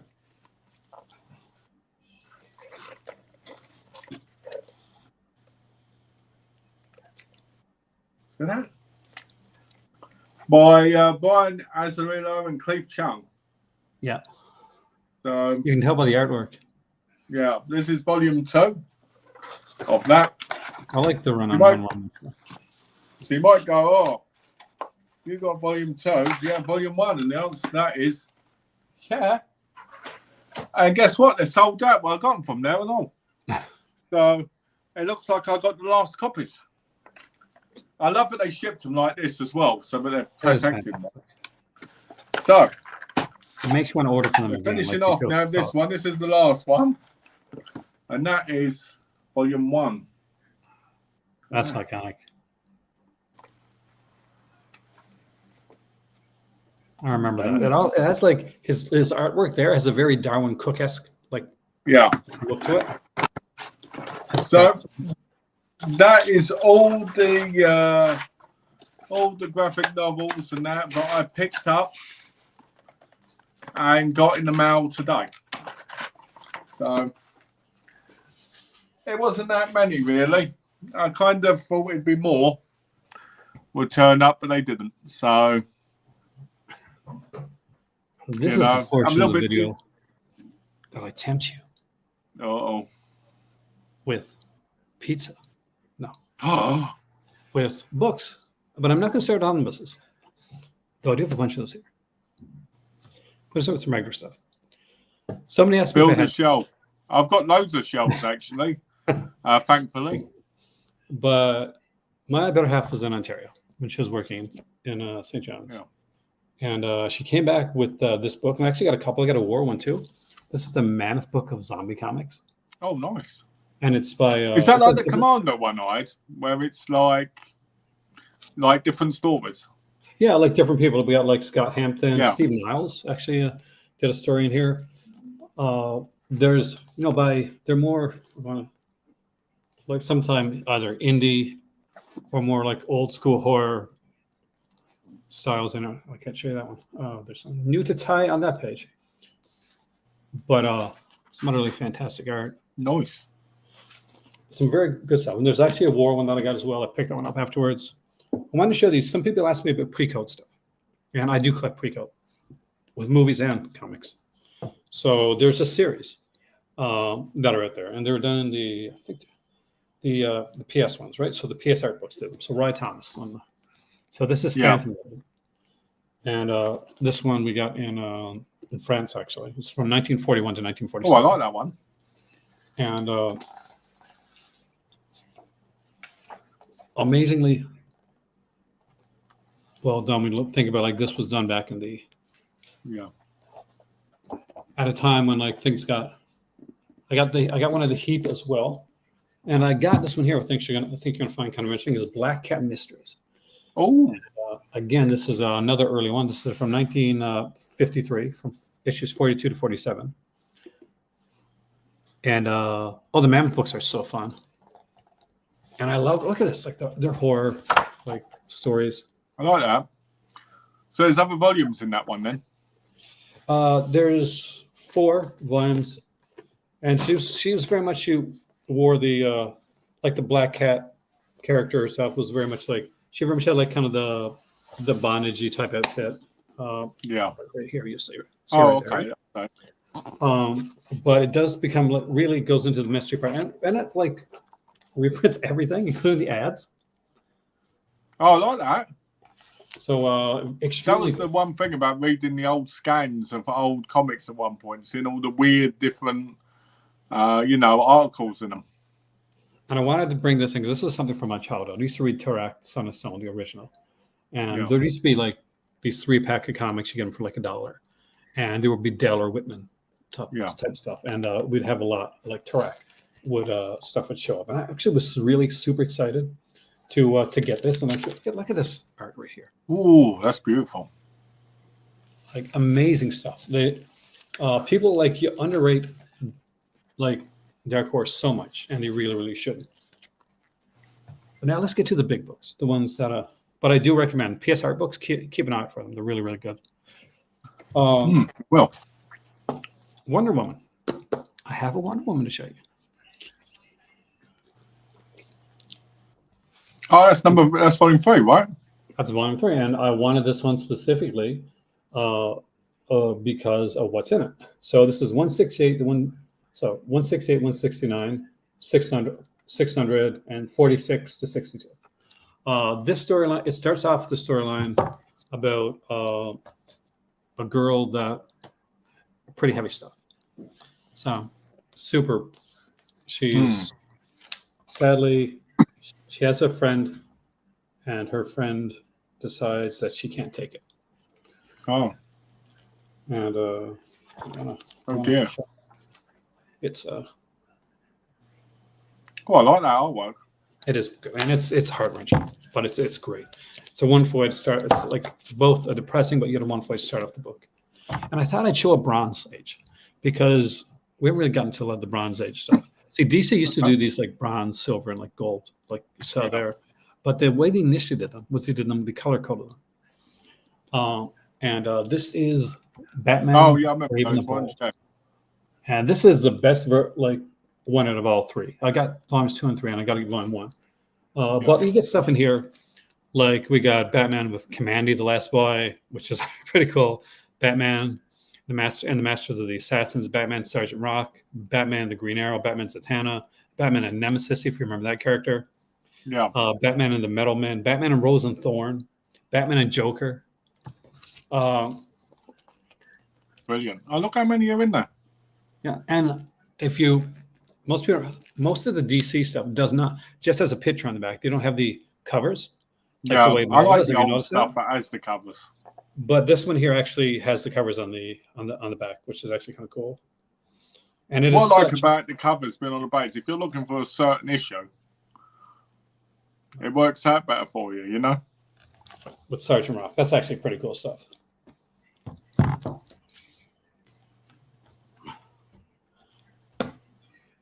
All right. At first I didn't know which one to choose, Yeah, but I went for volume 3. So this is Uncanny X-Men. There are 5 volumes out. Volume 3, I went for a specific reason, and I will tell you. Did it go on for like 200 plus issues? You mean for Claremont? Yeah. Oh yeah, because he wrote for over like 10 years on. Because then he went on to a different X-Men series, didn't he, at one point? Claremont kept writing X-Men from. They changed the title. So basically, it was like, Len Wein wrote John Simon's X-Men, then Claremont took over after that issue, and he kept writing that until Jim Lee, started Adjectiveless X-Men, which he started together. Claremont left, come back years later, and is writing it again. But what makes this one special? This is volume 3. I think get all 4, get all 5 that are right there, but this one has something special. It has a graphic novel in it called God Loves, Man Kills. Oh. And it is intense. It starts out with these mutant hunters, Trask, of course, but it's his first appearance. Yeah. Hunting down these 2 little kids, mutants, and murdering them. And it goes from there. It has a great intensity to it. And not only does it have that, though, but it has the original Wolverine miniseries, 4-issue miniseries. Oh, nice. In here, as well as the absolutely amazing Magic miniseries that brought Ilya back to be a very, very different character. Yeah. With New Mutants, as well as getting a whole bunch of other stuff in here. And I think we also get Storm and Dracula, which was a lot of fun. And the Brood, one of the scariest villains. And they were totally not based off of any other Hollywood characters.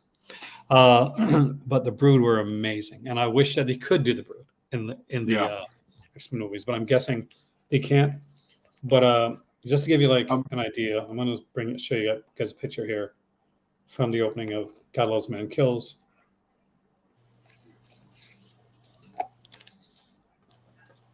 And it's... Oh, wow, that's beautiful artwork. You get this, and you see him, and it looks like it's going to go okay, like X-Men, like in the comics, right? X-Men come in, they save them, type of thing. Yeah. That's what happens, but not here. Oh, and it is so good. And this is the era when Storm had the mohawk, and I'm just going to say that's Aaron's Storm right there. Mohawk Storm is Aaron's Storm. Also, we get the Marvel things in the back. I like that. There's a ton of features in the back of here. A bunch. When I say a bunch, I mean a bunch of these here. And what we get all together is Uncanny X-Men 154 to 175, Uncanny X-Men Annual 6 and 7, Special Edition X-Men number 1, Marvel Graphic Novel number 5, God Loves Man Kills, and Wolverine 1 to 4 and Magic 1 to 4 limited edition miniseries are all included in that there. I'm going to leave this one to last. Have you read the Stray Bullets comics? Oh, Dave Lapham? Yeah. Yeah. I love that. Did you like it? Yeah, I really liked it. The omnibus that started it all. Hey, that's beautiful. Look at that cover. I was a massive fan of the Clone Saga. So a lot of people didn't like it, and tough. I love it. Yeah. And we get some amazing artwork in here. This is when Ben Reilly takes over the role of like the Sensational Spider-Man. Yeah. And it goes right into the end where they were like, we don't know what to do with this character. Let's mess it up in the last issue, which is what happened. So Sensational Spider-Man 4 to 11, Amazing Spider-Man 411 to 418, Spider-Man 68 to 75, Spectacular Spider-Man 234 to 241, Spider-Man Unlimited 12 to 14, Spider-Man Redemption miniseries 1 to 4, Daredevil 354, Spider-Man Team Up 4 and 5, Spider-Man Revelations trade paperback, Spider-Man The Osborn Journals, Spider-Man 101 Ways to End the Clone Saga, and Spider-Man Dead Man's Hand. What a mouthful, eh? It is. And it's kind of comical, too, because he wrote a story called 101 Ways to End the Clone Saga, which is literally a story, kind of a humor story where they're all sitting around a table, like, how are we going to, we wrote ourselves into a corner. How do we end this? Yeah. Sounds fun. Christian, I said I was going to show this. It's the first. Oh, that's a lovely one. Marvel Comics. And I got this one for a very, very cheap price off of the collector. Oh, and nice. The stuff that they do in here is just so good. Because it's the early stuff. So you get like the original Human Torch and Submariner and a whole bunch of these kind of like different characters. And these are weird characters that you wouldn't expect as well. There's a Tarzan-like character in here as well. Ooh. And if there's like prose stories, the prose stories are included, much like they did with the Captain America one. Like that. It's just amazing, like what they've got done. Yeah. The original Electro, by the way, not a villain, but like this hero here. And the characters change as it goes through because it's an anthology comic. Great, like there's Namor, like early. I love the Golden Love the Age. penciling. And to complement your House of Mystery. Oh, you got House of Secrets right there. House of Secrets, Volume 2. Volume 1 has the first appearance of Swamp Thing, of course, because that's where Swamp Thing got his start at. Great stuff on here. And yet again, yes, we actually get the covers. Oh, I want that. It is really, really nice. You can see I paid $59 for it. So it's right there. Look. Perfect. Good price for it. It is, because it originally was $163. So great artwork here as well. This is, I spoke about to you about like the. Has that got a library cover on it? Like library plastic? Yeah, because what they did is and I want to do this for more of my books. So I bought this from a bookshop place, and what they do is they put these here things on it to protect it. And I think that's what they should do. Brodart. That's what all of them should do. Yeah, Brodart, just the fold. So 100% gorgeous one, fantastic book. I recommend it highly. Speaking of books I recommend highly, here's a modern run book that I recommend. I don't have to bring over the Predator anymore because you already showed that one. But this is. I want that. Let me see what it'll say inside because I'm really interested in that one. It is really good. It starts out like with what it has includes Edge of Spider-Verse #2. That's the first appearance. We get Spider-Gwen 1 to 5, the miniseries. Then you get Spider-Gwen, all 34 issues of the original series. Then there's the Spider-Gwen annual. Then the all-new Wolverine annual. That's X-23 Wolverine. Spider-Woman Alpha, Omega Silk 7 and 8. Spider-Woman 6 and 7. Spider-Man the 2016 series 12 to 14. Great stuff. Artwork on here is absolutely I've got to say this. insane. And I'll show you some of the stuff here. This is one of the other alternate covers. Ooh. But Spider-Gwen it's so good. Like, and the idea, do you know the story? I won't tell you too much. But basically, Spider-Gwen has her own tragic story. Like in her universe, she's bitten, not like Peter Parker. And Peter Parker is sort of the Uncle Ben type character, but in a different way. Oh dear. Mary Jane is a singer and of a group called the Mary Janes, which I like it. Gwen like is the drummer for. But she's finding it harder and harder to become one of the Mary Janes because Spider-Gwen is happening. There's a second annual omnibus coming out called Ghost Spider, because that's what the name changes to. And before I show the other one, I'll show it anyway, because I know you don't have yours open yet. That's the Predator right there. For those who are wondering what the artwork's like on the inside, this is by Dark Horse. And Marvel got the rights to it. It is very, very bloody. Brutal. And very nice stuff. I'll show you the interior painted art right there. Beautiful, isn't it? Utterly fantastic. Oh, well, I have to ask my wife if I can buy more now. And here's the last one. I want to say this one last for a reason. Because this is one that I really, really stuck with me. One that I didn't know I needed until I realized that it existed. Yeah, it's Dark Horse. Yeah.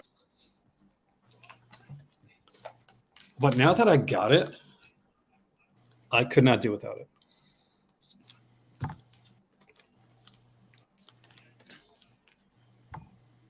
Oh, wow. This is not what you think. This is a very adult take. So what's included? So Dan Abnett, who worked on Guardians of the Galaxy, like revamped Guardians of the Galaxy, and Keith Giffen worked on this. So we got He-Man and the Master of the Universe 1 to 6. He-Man and the Master of the Universe Series 2, 1 to 19. He-Man, The Eternity War, 1 to 15.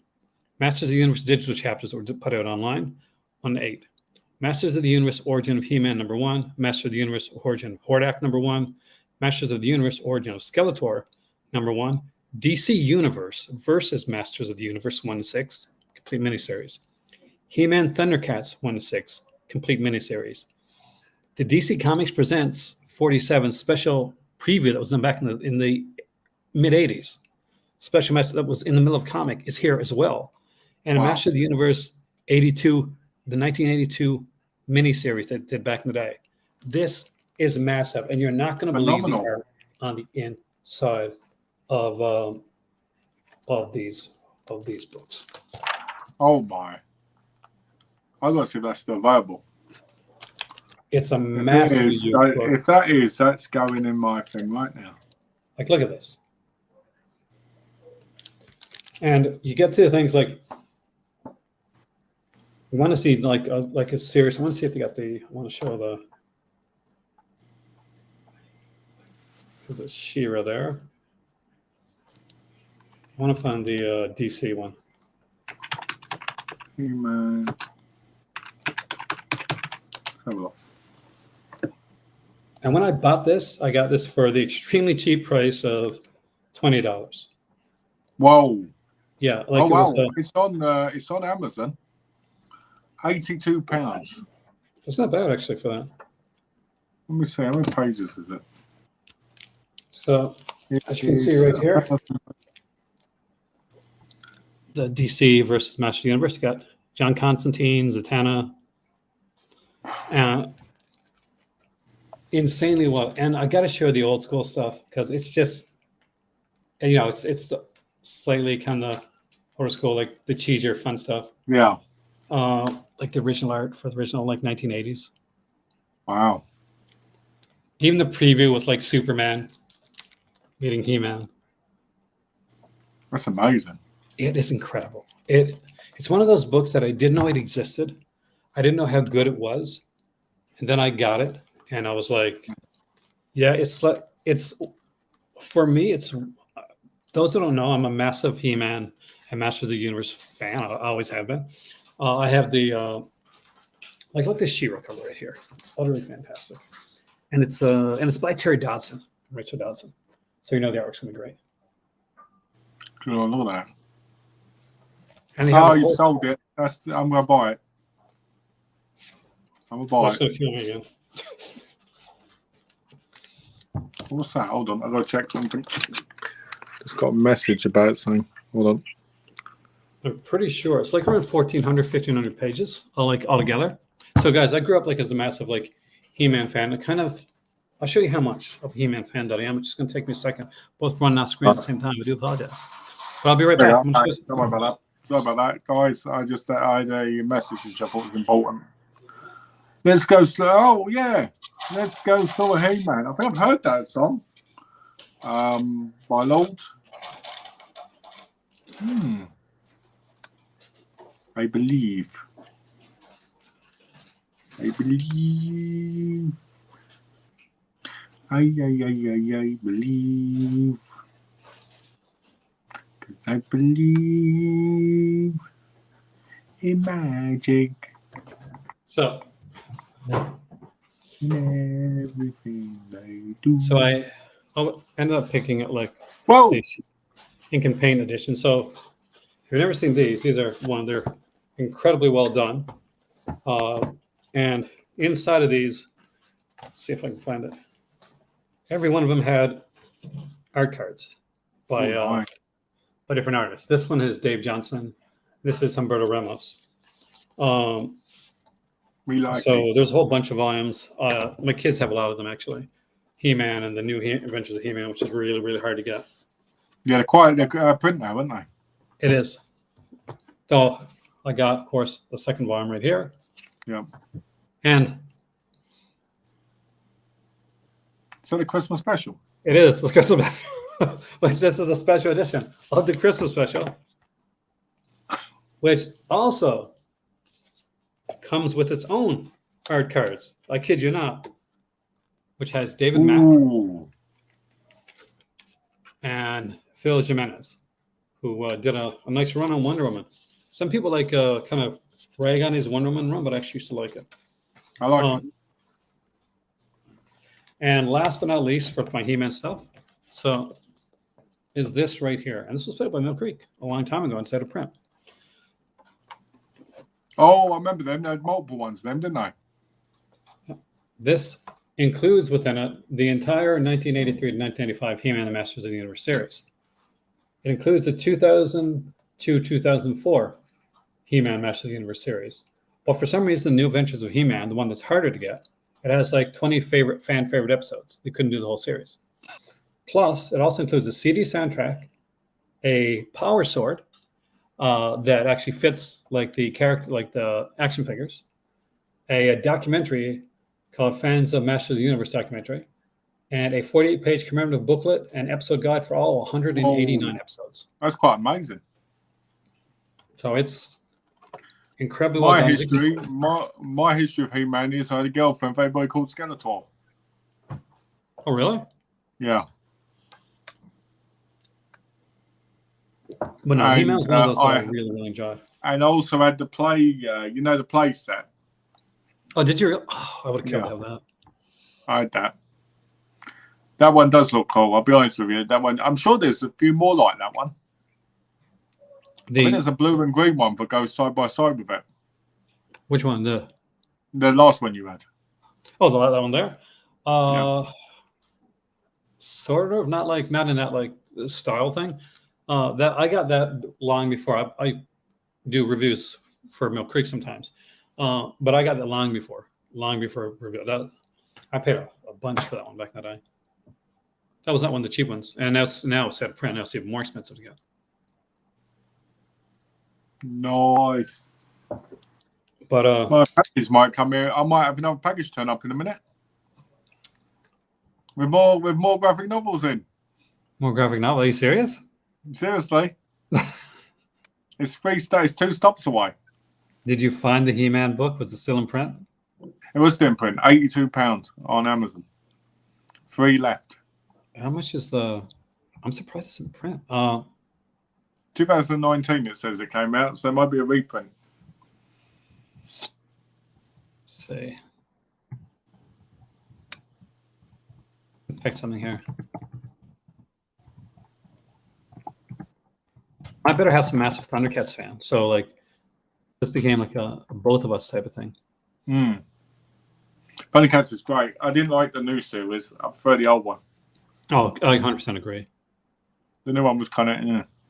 1,449 pages. Yeah, it's a big book. Did you pre-order ROM? Yes, I did actually. I'm a massive ROM fan. Did you pre-order ROM? No, not yet.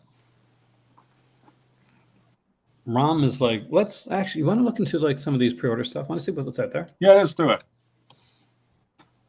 Do it. I like when you look at the pre-orders on American and Canadian sites because they're not the English ones. So I don't have to worry. Actually, let's do the UK one for fun. Oh,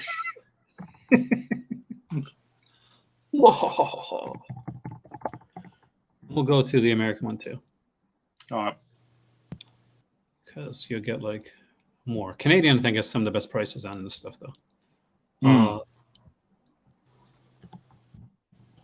Amazon.ca, I think, is where we'll start because they tend to. Because the thing is, like Amazon UK, I'm not going to lie, is horrible when it comes to the search engine for some of the stuff. It is. I'll search things and it comes up something other completely different things. And So here's annoying. something I'm going to tell you guys right now. If you're an Omnibus fan and you're a fan of Gareth Ennis and you live in Canada, or you just want to get something extremely cheap, it's been corrected on the DC side, but it should be $125 American, which would be $156 Canadian. What price do they have it at right here? It's $53. And this is, in fact, an omnibus coming out. Garth Ennis and John McCrea. If you've never read Hitman, it was fun. There was a lot of fun, super violence, wonderful one. So Warlock, if you haven't pre-ordered Hitman, get on it, man. It's $53. The second volume of Nick Spencer's controversial, but I thought epic run on Captain America is here. Did you read the Nick Spencer run on Captain America, Malcolm? Not yet. No, but I'm picking it up. It's the Hail Hydra one. Justice League Dark Rebirth. This is the second Justice League omnibus. If it's anything like the first one, it's going to be massively huge. And because we got the new 52 one already out there. I recommend getting the new 52 one as well. The Rebirth one, slightly better stories. It's James Tynion. You're good. Yeah. It's good stuff. This is the Daredevil by Frank Miller companion. There's the original Daredevil one that's out there. This is the second printing.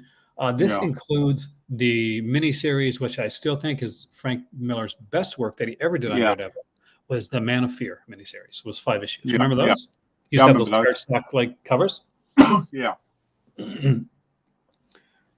We have Green Lantern, Green Arrow, Hard Traveling Heroes. This is the Denny O'Neil, Neil Adams run that kind of like revitalized both of the characters and gave more of a hippie-ish aspect to the characters, especially Green Arrow. Let me know, by the way, if there's any of these you're looking at ordering down the road. I will. So Batman. I might get Batman Eternal. I found that for £54. It's a fun one. I mean, like it's not like the best Batman story, but it's interesting. It's better than Batman and Robin Eternal. I'll tell you that much right now. I've read it already, but I might pick it up at some point. Up next is one that a lot of people have been wanting for a long, long time. It's Justice League International Omnibus Volume 3. Keith Giffen and DeMatteis's run on Justice League is probably considered one of the greatest and definitely one of the funniest. The third volume we've been wanting for a while. And right underneath it is the one that I pre-ordered, Young Justice. I'm interested in that. That is a really good run. And just dive into here just to let you see what let's look at the image right there. You can see the artwork a little bit bigger. Beautiful. You can see Batman, Superman, The Flash, The Incredible Members of the Justice League of America, cast a long. Are you reading? No. You're reading it? I was reading it. Hold on. Over 1,200 pages. Whoa. Oh, I think my delivery's here. Hold on. I'll be right back. All right. We may have some more stuff there. We got The Flash by Wim Mesner-Loebs and Greg LaRocca.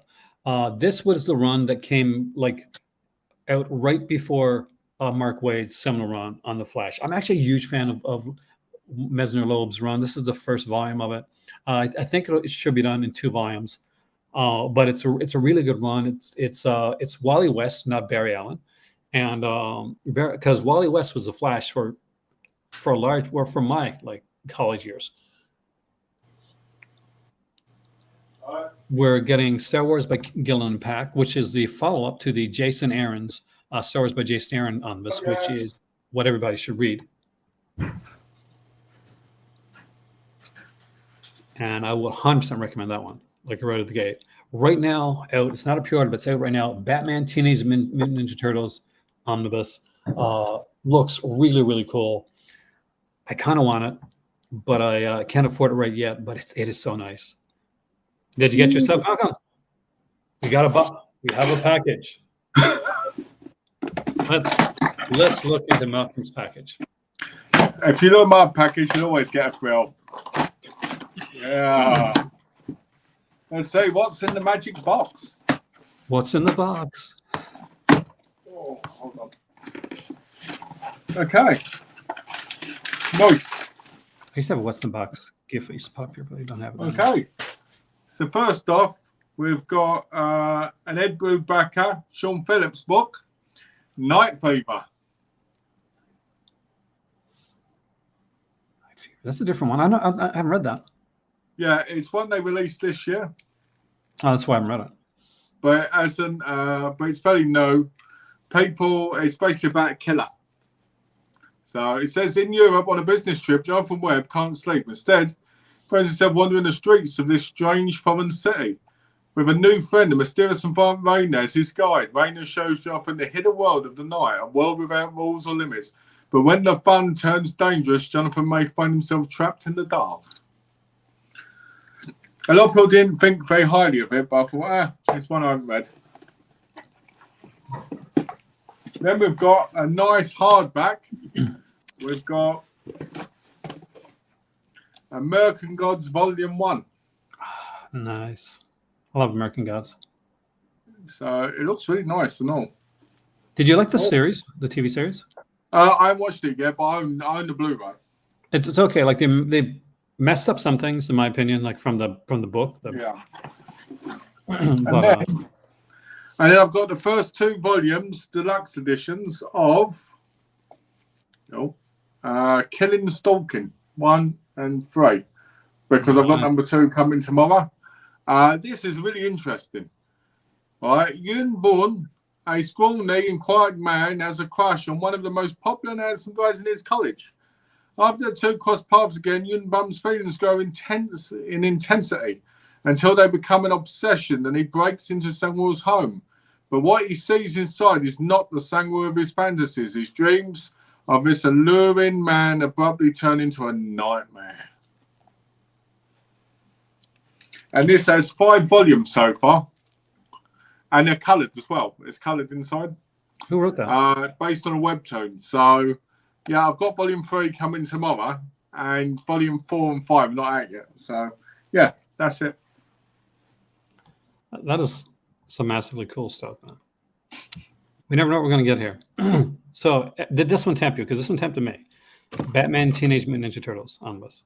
I've already thought about buying it because I'm a big fan of both. So I'm definitely thinking about picking up soon. It's Tinian, so I'm a huge James. For those that know, I'm a huge James Tinian fan. Like his work, I think it's really good. James Tinian the 4th, right? Yeah. No, I like the 3rd better.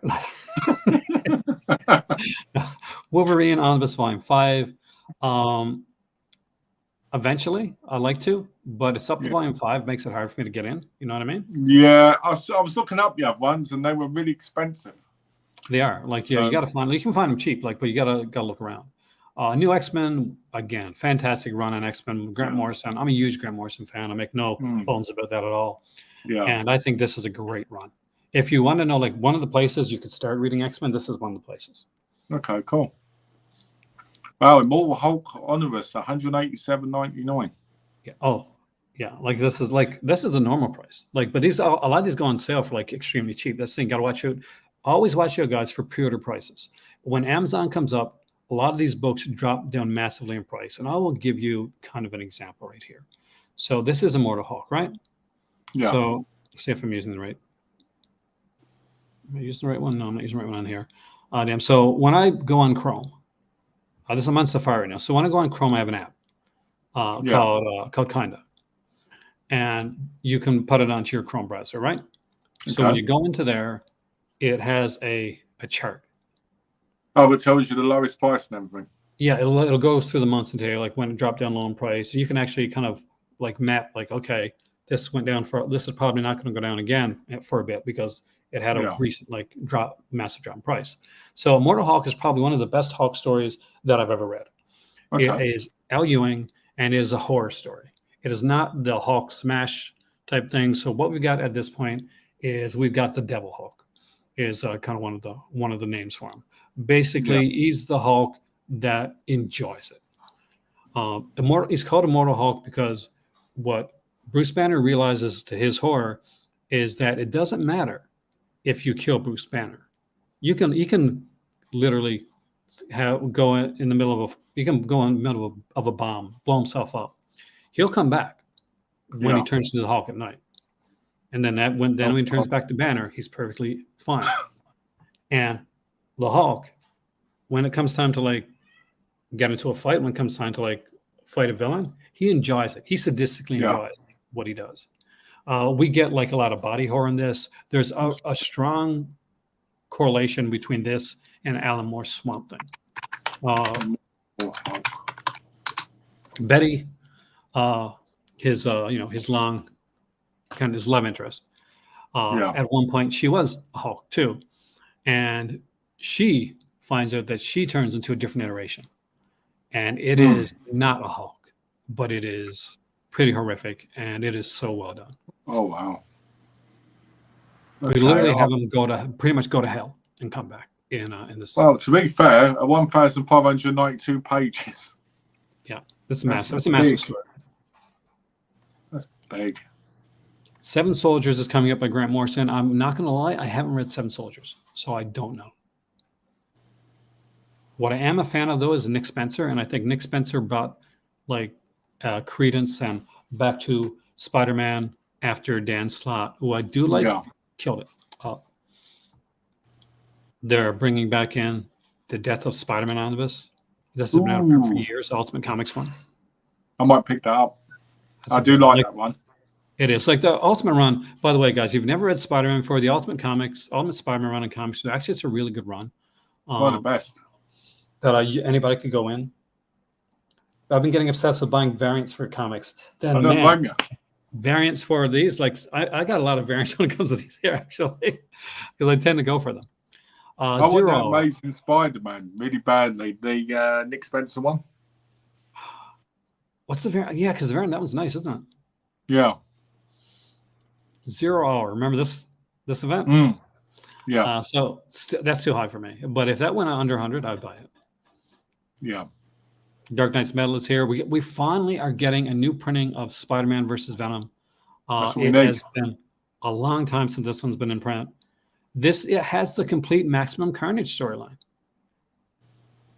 and it's the only way to get it in an oversized artwork.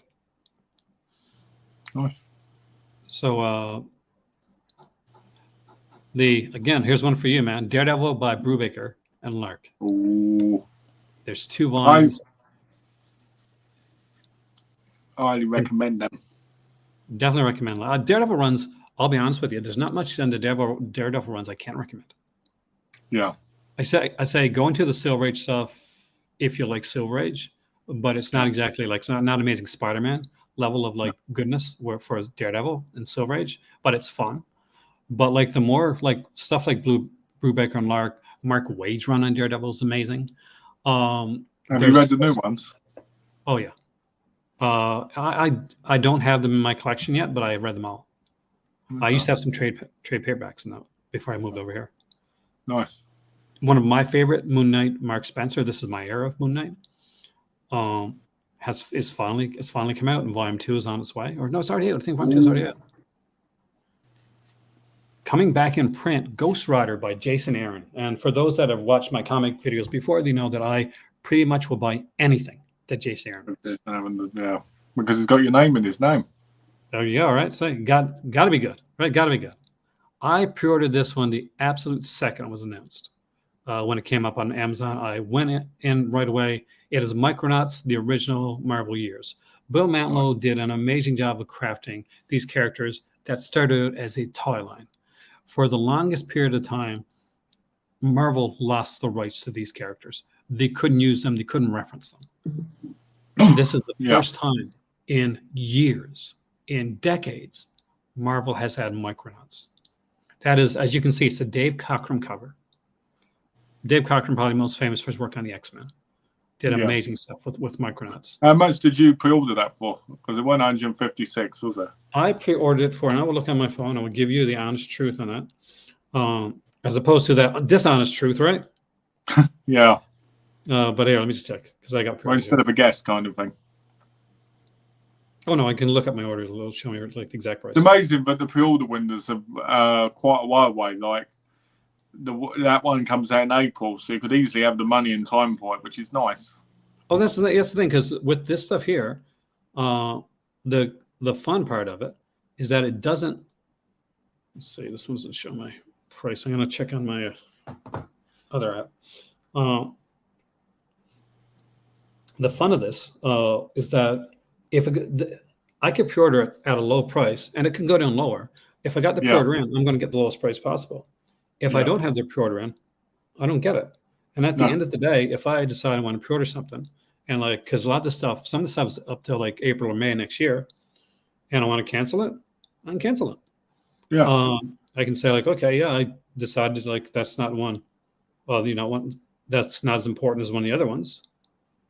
So when I pre-ordered, let me get it here. It's like I got Jason Aaron's pre-ordered 102 altogether with taxes and everything in. And shipping. Oh, that's not bad.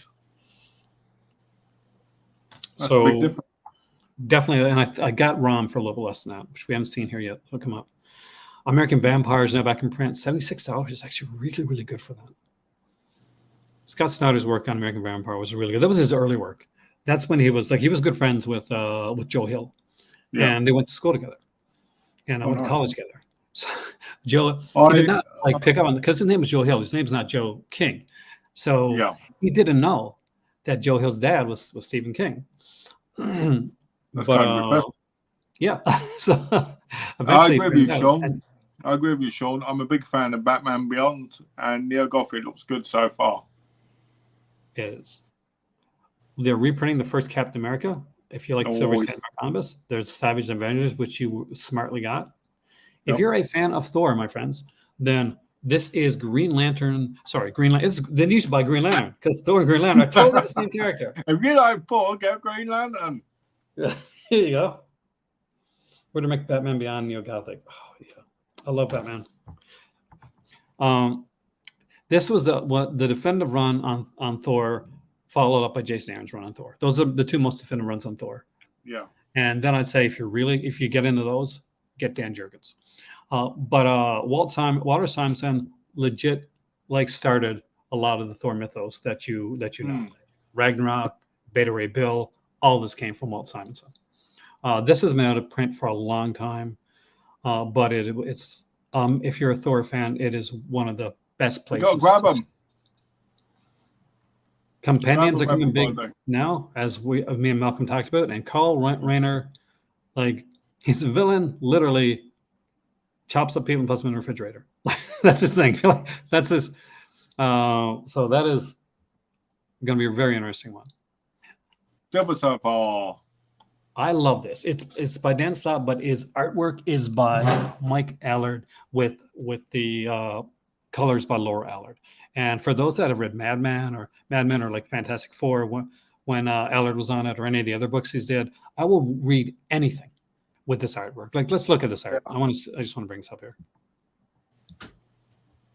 Like, look how smooth and fantastic and wonderful the lines are on this. Yeah. It very much is kind of like a very popish art, back to the Steve Ditko meets indie days. Just a wonderful run on the character, and the artwork's absolutely fantastic. Sorry about that. I just wanted to close the windows because mosquitoes were getting in. You don't want that happen again, man. No, because they get a bit frustrated. There's a whole bunch of like anytime you see the word legends, that means that it's a Dark Horse. It's reprinting the Dark Horse tales of Star Wars. So I want to get Daredevil, that Deadpool Cable one. This is kind of funny because the comic book was actually Cable and Deadpool, but because Deadpool's a more popular character, the omnibus changed the title around. One that I do recommend if you're an Avengers fan, or if you just want to have one Avengers omnibus in your collection, Avengers by Kurt Busiek and George Perez. Nobody draws team or massively amount of people on a page better than George Perez did. Kurt Busiek's run on this is fantastic. And here's the thing, because it's the Avengers, you don't really need to know a lot of backstory. No. Because they're always changing the team up, right? I was like, yeah, exactly. And here, that's what they're doing, Malcolm. They're bringing in a new team. Any of these interesting you, by the way, as we're going through? Quite a few of them, actually. I'm interested in getting the Daredevil ones, the Deadpool one, with Carnage. I want to get the Frank Miller and Ed Brubaker Daredevils again. And I want to pick up that. I want to pick up Lobo. That one, X-23 as well, because I saw that the other day. X-23 and Volume 2 is coming out of this one too. That's actually a good one. I enjoyed X-23 a lot, and there's some X-23 in Spider-Gwen, which is actually kind of fun. Yeah, because they do like a body swap story where the X-23 ends up. Oh, I like that. Yeah, that's good actually. There's $80 for Captain America by Nick Spencer. That's a really good price. That's not bad. That's like 40 pounds, I think you're aware, like 30, yeah. 40 pounds. Oh, the Max. They put out a companion for the Max. I used to read that actually. Oh, I might get that. Wonder Woman Omnibus Volume 1, but with George Perez, which you have some of it in absolute format, actually. Yep. Hawkeye by Fraction. There's a Hawkeye Omnibus set by Matt Fraction being reprinted. Did you read the Hawkeye Matt Fraction stories? No. But that's when like Hawkeye owned the apartment building. Yeah. And like I had all these kind of people in the apartment building. There's like the bad guys were trying to like get protection money and stuff like that. House of M. Now, here's my thing. And I talked to you a bit about this before, but I think we should mention this on here. Marvel is infamous when it comes to their events. You have to be very careful. I bought Absolute Carnage, and I know House of M is exactly the same way, in that the way that this is mapped is that the complete story comes first. So House of M story, that's there. You read through the whole House of M, but then all those tie-ins that happen all throughout that story are after. But they should be in the front. Yeah, and it should be done chronologically because it's confusing. And here's the thing. Sometimes the best stuff... Hey, Cinema Dave. Welcome, man. Sometimes the best stuff Hi, Dave.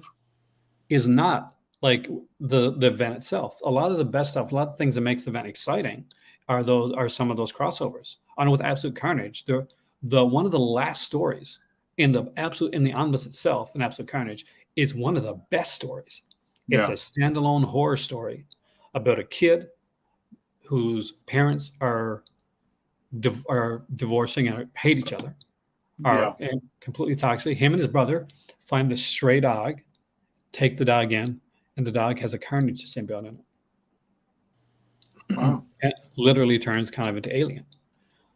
It is, and it does not work out well. It is not a happy ending story. It's a really cool, intense horror story. So just be careful and look ahead of time when it comes to events. I love event omnibuses. X-Men usually does it well. Inferno did it well. Age of Apocalypse did it well. But this here, not so much. And I do love this event, which is it's annoying because it can really ruin it. It can. I mean, and see the way I see this when House of M, again, it's one of these alternate universe stories, And this all starts with Age of Apocalypse. Age of Apocalypse is the one that started all this. And I think that everyone afterwards is like an Age of Apocalypse. It's a slight ripoff of Age of Apocalypse. So House of M, again, so now, like, she says those words, but she brings them into a new universe because Wanda Maximoff, this happens after Avengers Disassemble. Yeah. Wanda Maximoff has lost it. She has made her team kill other members of their team. She has so much power that it's it is godlike. Yeah. The Avengers and the X-Men get together to sit down. What do we do about Wanda? And they come up with there's only one option, and that option is final. What happens then is they end up going into a universe where everything's that they think that she thinks they want is there. Spider-Man is married to Gwen Stacy. Mm. They have a kid. It has long, lasting ramifications throughout the books. We got Nova by Richard Rider. Richard Rider's version of Nova. There's actually a few Novas. Infinite Crisis, which I actually really dug. DC are usually pretty good with runs when it comes to the events. Young Avengers, really good run on this right here. If you want to see like a modern day version of the event, kind of the Avengers, I like the legacy characters done well, right here. Yeah, I just wanted to say quickly, Vinegar Singe have announced a sale for the Labor Day weekend warehouse sale. Oh, they did? Yeah, September the 1st at 12:01 p.m. And to Monday, 11:59 p.m. Eastern. 50 to 70% off SRP on select goods, discs, slips, clothing, and merch. VS and partner labels. $5 DVDs. No, it's all DVD only editions are going oop. And help us make some space for a massive fall lineup.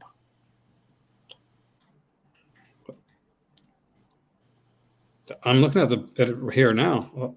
Wow. So does this mean we have something to cover? It looks like it. So guys, we'll be covering this. I'm gonna need coffee for this one, man. 12:01 p.m. No, it's not 2 p.m. right? So it's gonna be 5:30. That's not too bad. That's pretty good. Yeah, 5:30. Yeah. See, guys, for those that are still here and stayed here, you found out the Vinegar Syndrome thing. What's awesome as well is they'll be doing their new releases on that day as well. So maybe we'll cover that as well. We'll do. And I know because I said I wanted to do Patreon around that time because I wanted to look at the Middle East stuff. Yeah. So maybe we'll do a kind of a double show that day. Yeah. Sounds like a good idea. 52. Are you getting this one? I'm thinking about it. It's a good one. Have you read 52? No. So 52 issues, 52 weeks. The trend is so just like Batman Eternal then. No, it's better than I pre-ordered Batman Eternal. Oh no, I meant the 52-week thing. Yeah, except it's done really well, and it focuses on a lot of characters because it's not focusing on the big characters. It's focusing on characters that normally doesn't get a focus. It's the best of Black Adam in here, by the way. Renee Montoya has the question. This is where this starts. It's so damn good. It is so damn good. If you read Gotham Central, you're going to want to read this. This one is really, really good. Did my voice get kind of creepy and hoarse there for a second? A little bit. I was like, you gotta read this. It's really good. Oh, that's so sexy. Okay, we got King in Black by Donny Cates. Now, here's the thing. It's a great event, but there's a Ven Omnibus with Donny Cates and Ryan Stegman that has this, Absolute Carnage, and all their Venom issues in there. I would recommend that over this. Okay. Daredevil Volume 3. This one Daredevil's actually kind of getting less cheesy and stuff. So that's pretty good. There's the follow-up there, Ghost Spider. Is that already out? That's not the one I got. I got Spider-Man, the first volume. So this is the second volume here. It's so this one's going to have issues 1 to 10 from Ghost Spider. The Spider-Geddon, issues 1 to 10. Annual King in Black crossover, which is Gwenom versus Carnage. 1 to 3. I remember the Gundam character actually. Web Warriors, got the complete Web Warriors 1 to 11. And Amazing Spider-Man 2015 issue number 1, like material from that as well. So really good one. The Jackal, I think, is in this one too. Yeah. So that version of the Jackal. So definitely, I recommend it. Definite recommendation on that one. But get Spider-Gwen first and see if you like it. Well, I really. Oh yeah, definitely. Not going to buy the second one before the first one. But I like. This is one that is. I want to get that Catwoman, by the way. The Catwoman. Catwoman East End is amazing. But here's what I want. I desperately want this one. I'm just waiting for this one to go in price. This is, and just look at the artwork. Look at this. That's amazing, doesn't it? Phantom Stranger omnibus. DC is killing it lately with omnibuses. Again, another massive, over 1,200 pages. It collects the original 1950s Phantom Stranger miniseries, 1 to 6. Then it goes all 41 issues of the Phantom Stranger, plus some like side stories that were done from Saga Swamp Thing. Who's Who definitive director of the DC Universe, 18 with Phantom Stranger. Some Brave and the Bold issues that he did with Batman. Some showcase stuff, some Justice League stuff, some Has the Secret stuff, DC Superstars. Actually, I think I got issue 150. Yeah, I do. Thought I did. This is issue 146. Issue 149.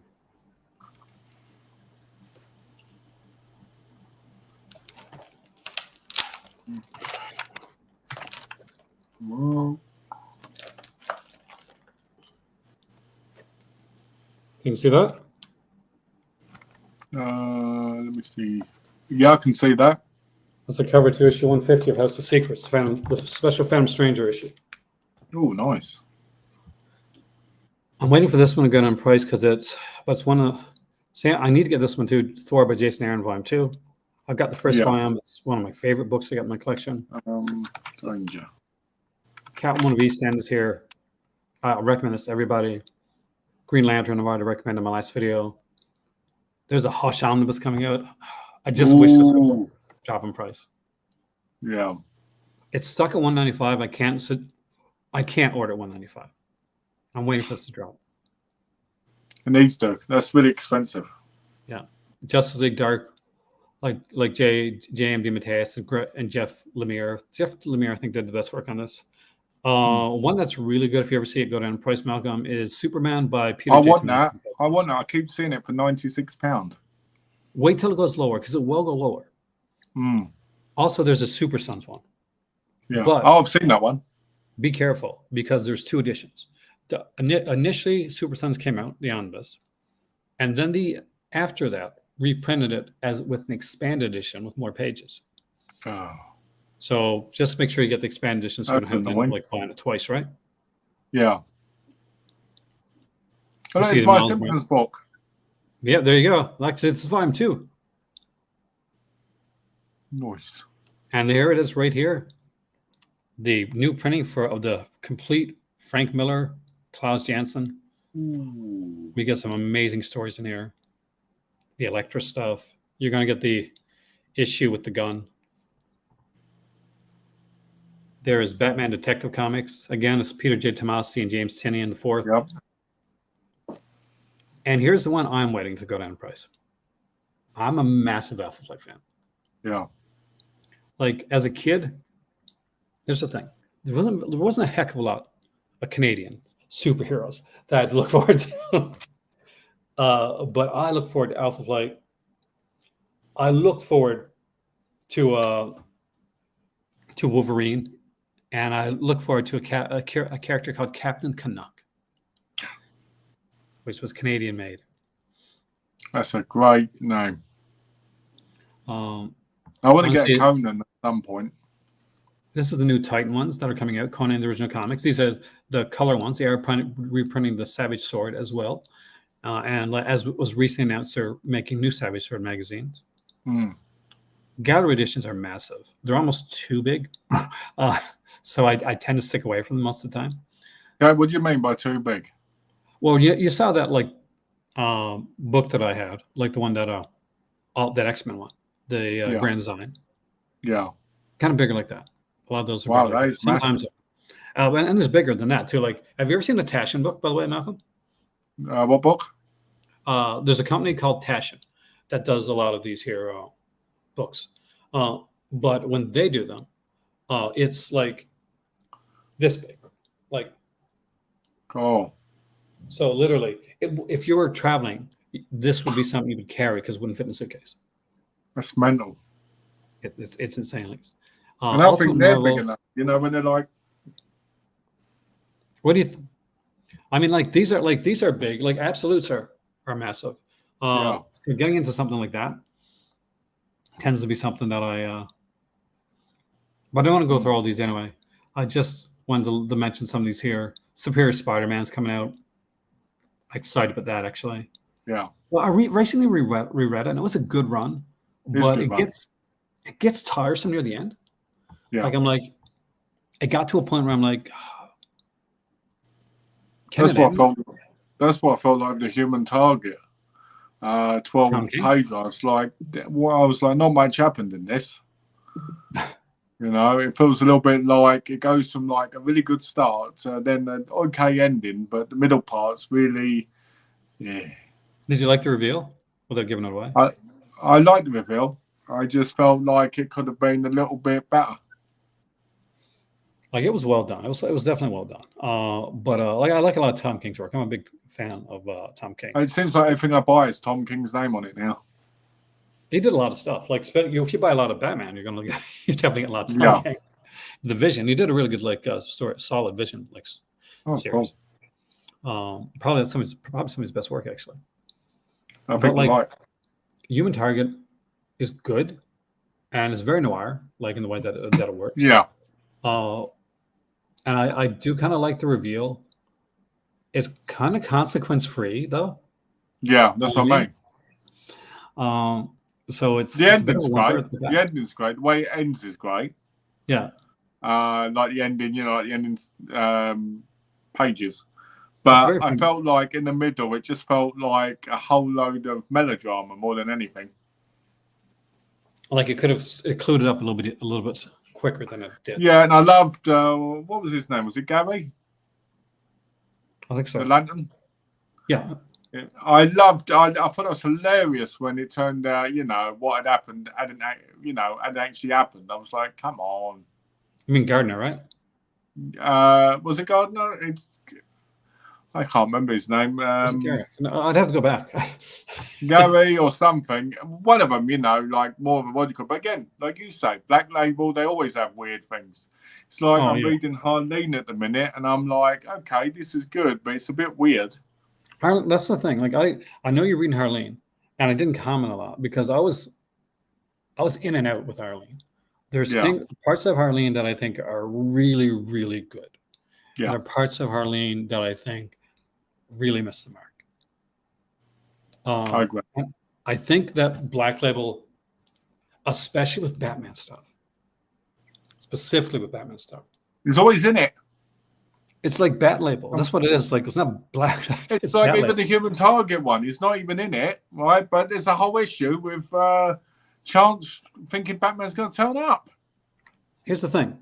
Let's come here for a second. Here's the thing. I think DC has an issue with not trusting their comics. And they're like, well, let's put Batman in it. So, like back in the 60s, when a new comic was coming out, after Spider-Man became big, right? So you could be certain Spider-Man was going to be an issue because look, Spider-Man's in this issue. You know, like, and before Spider-Man was Fantastic Four, world's greatest comic magazine. What did you do right away? Team do a Spider-Man type of issue. Black Widow wants to change her costume, have a new Black Widow. It's going to be an issue of Spider-Man where she changed her costume in, not in her own series, but in a Spider-Man comic. Yeah. DC tends to be doing that right now with Batman. Yeah. And I think they're overdoing it. I think that it's going to dilute and the market and water it down a bit. I love Batman, but I don't think there should be so much. I remember in the 90s when Spider-Man, and I used to love Spider-Man comics, The decided that 90s was the every best single time, I think. Spider-Man comic had to like interconnect. Yeah. So if you read Web of Spider-Man, you couldn't just read Web of Spider-Man. No, because you had to read like Spectacular Spider-Man. Yeah. Because that would go into that story, which went into Amazing Spider-Man. And oh, you can't just read that because there's more stories in the thicker Spider-Man Unlimited. It's Like, even worse now. and then and it's like they're all interconnected. And it drove me. Like Maximum Carnage, like- as much as I it's enjoy that so now, I quit. I tried to like reading watch. Spider-Man. I tried to read the Rebirth, right, of Batman. So then I had to read Nightwing, Batwoman, and the Detective Comics to get the full story. And you're like, come on, you know, it's ridiculous. And then when you have these crossover events, it's like you have to have every single one from that month. And I recently watched, I think it was Mad Dog. I don't want to like miss. Like I watched Mad Dog Comics; it's really good. Actually, we just talked, Vince, about the Labor Day sale. We're going to be covering it here on the channel, so make sure you're here for that. Yep, on my wife's birthday. Is it on your wife's birthday? Oh, we can't Yeah. do that on your wife's birthday. We will. Don't worry about it. If I do stuff with my wife in the daytime, you know, I say, oh, well, it'd be like, you know, like a couple of hours kind of thing, then it shouldn't be too bad. If that happens, then you know that we know why Malcolm's off doing stuff. So there you go. But here's the thing. I think it was him. Somebody said, and I think it was him because I don't take credit for it, but it was the same thing that I was thinking. And when he said it, I was like, why don't you do this? So when you look at the sales of like books, comic books, like floppies, like this, you know, what single issues, guys, and look at the sales of like stuff like manga. There's a massive difference, like yes, and change, and because I don't think floppies work anymore. Like I hate to say this, but I think that maybe, and he said it too. So if you don't agree with me, then it's his fault. But if you do agree with me, fantastic. No, but that's the way that they should do it. Like I remember I used to read Shonen Jump, right? It's a magazine. You get a whole bunch of stories in there. Imagine like getting Batman, saying, I want to read Batman. And you weren't like you didn't have to go out and buy like Detective and Batman and Robin and Nightwing and Batwoman and Batgirl, whatever, all those things. Yeah. You could go out, buy like kind of a big kind of like trade type thing with all the Batman for that month. Yeah. And get it like that. And like because it's easier to collect. It doesn't like going to a comic shop or going to a place like that. Sometimes you'll find the issue. Sometimes it's overwhelming getting all the issues. Sometimes you don't know all the characters that are there. Sometimes issues sell out. Yep. But if everything is collected in one place for a decent price, I think you got a better chance of keeping people. Because a lot of people right now, and I'm one of them, like if I hear there's a good comic coming out, like when Nick Spencer's run, like I picked up like a lot of the floppies for Nick Spencer's run. I'm glad you clapped for me there. No, that's me catching the mosquito. No, it's clapping for me, sure. But I knew I wasn't going to get most of it. I knew I was going to buy this. I was going to pick up an omnibus because I knew they were going to announce an omnibus. So I knew that if that didn't happen, I would have got the trades.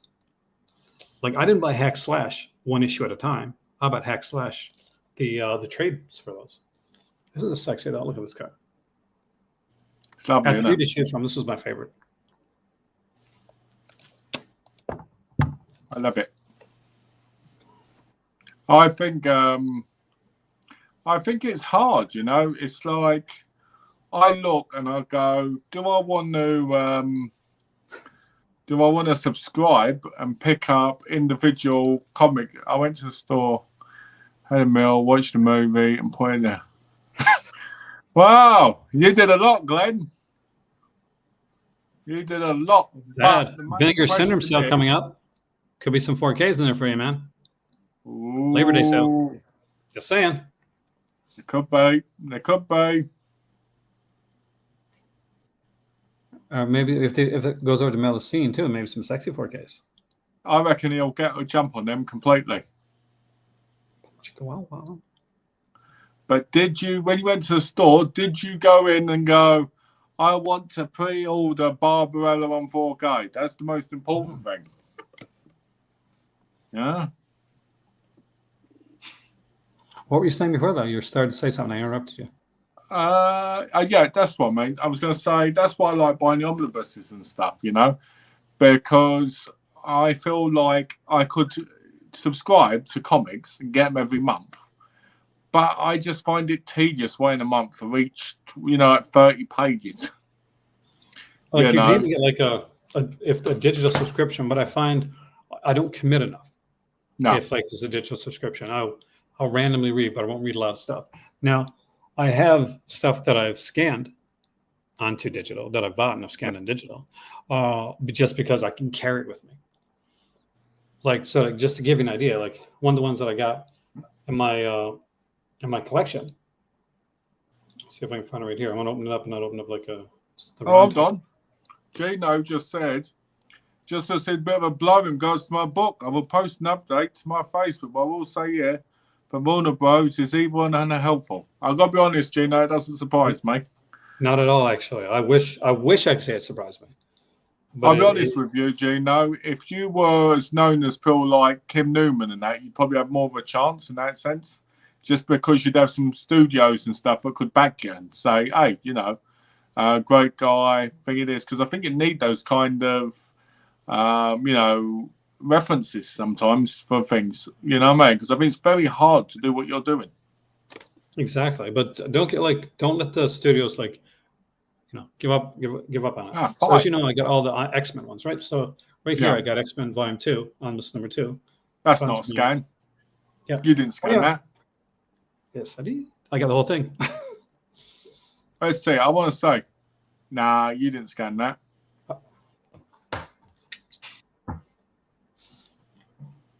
I gotta check. I'll check out the Facebook. So okay, because I don't understand scans. How did you scan it? Oh, not me. Oh, okay. You got the scan. Oh, I see. You got. Oh, I see now. Okay. Like sometimes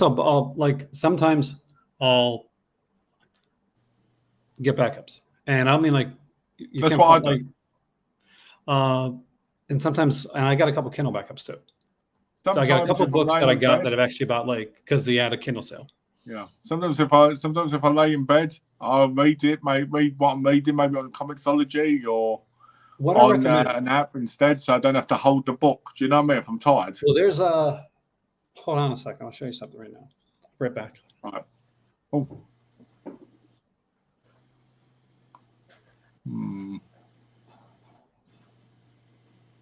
So what do Warner Brothers actually say, Gino?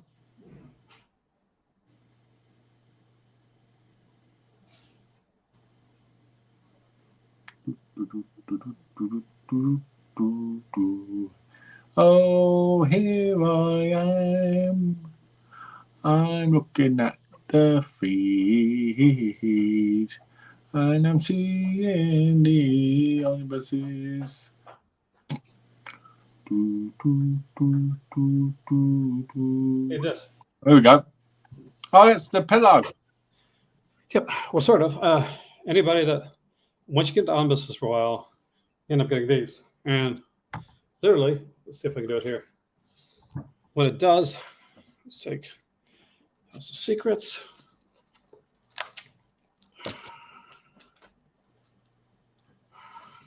So that's amazing. Read like that. I like that. I got one of them, but I don't use it for the graphic novels either. So I use it for my wife. Yeah. I need to get one of them, to be fair. It is. That's one of the things my better half picked up for me. She said, you need one of these. She got one for her mother for reading, right? Yeah. But I'm trying to check here.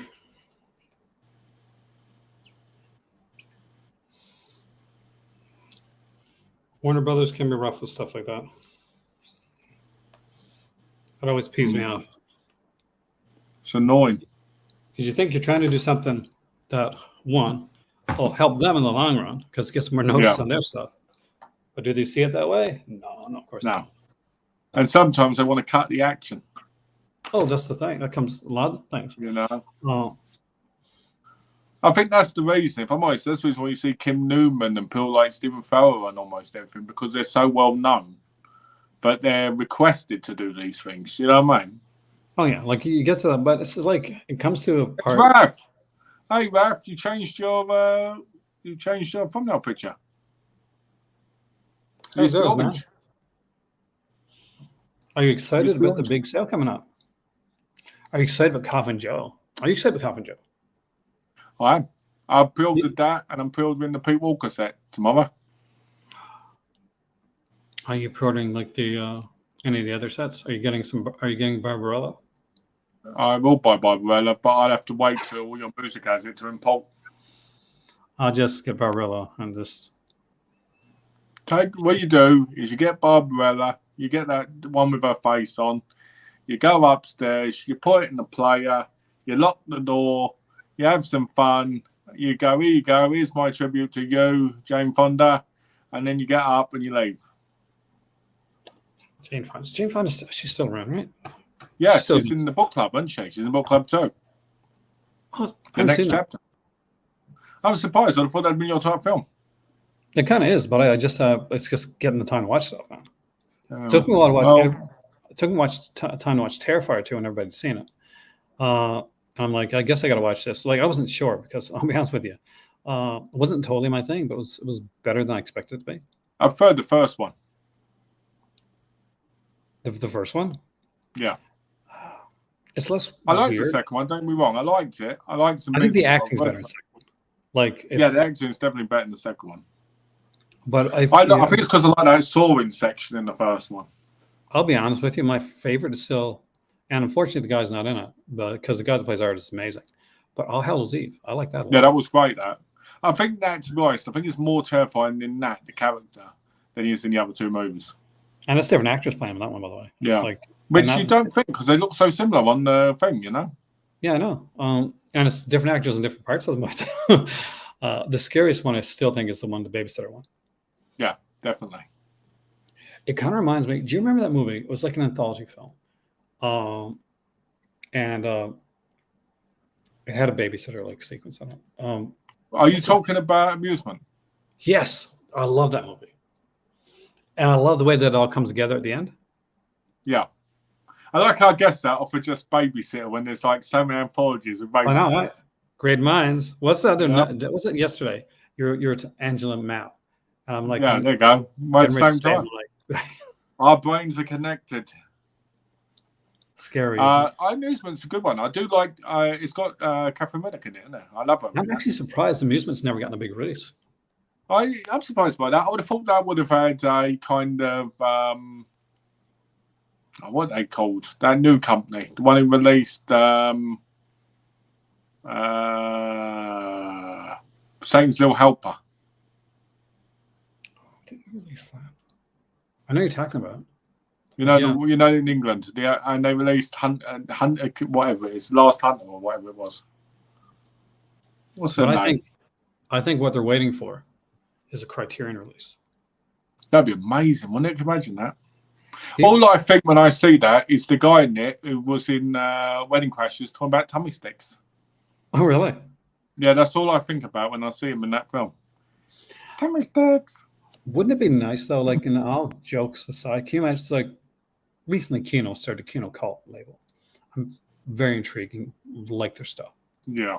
Can you imagine like a Criterion Cult label? That'd be incredible, wouldn't it? But I doubt they'll ever do it. I used to doubt they'd ever do it, but now the way that collecting is going, you never know. But I'll be honest with you, I never thought Indicator would release Guest House Paradiso. Yeah, that was very unexpected, actually. I mean, think about it, it's a British film, and they released a lot of British films, but still. Well, I'm going to go like the type of film. Did you really think they ever put it like Michael J. Murphy? Yeah, no, I didn't. Or Armand? But to be honest with you, they've got their own, they're kind of obscure, so it kind of makes sense a little bit. I think they've but changed. At the same time, it doesn't. I think they've changed what they're kind of a bit of their, like somebody said on here, like that they changed the ones that they could get. It's like kind of Fled, Deadly Blessing. I love Deadly Blessing, by the way. And Jack the Bear. Calm down, Gino.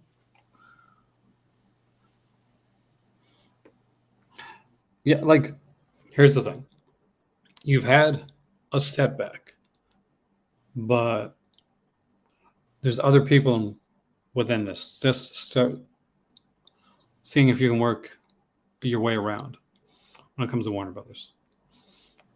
Maybe there's somebody else you can talk to. Maybe there's you got to grease some hands. Do what I do, right? Gino, what you do is you find out who runs the business, right? Then you hire a couple of heavies, right?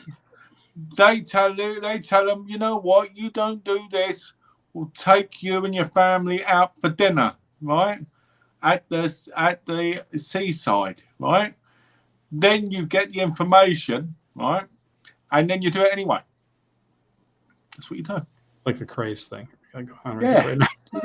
Or you could go Joker style and just walk in there and be like, ooh, ha, ha, ha, ha. You know, no, but in all seriousness, right?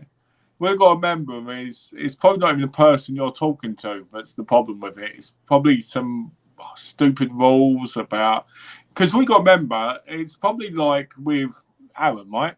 With you, when it came to doing the reviews of the Sony movies, right? The reason they said, okay, we want Aaron to do this was because they saw your subscriber count, they saw this, and they knew you had a slight following, right?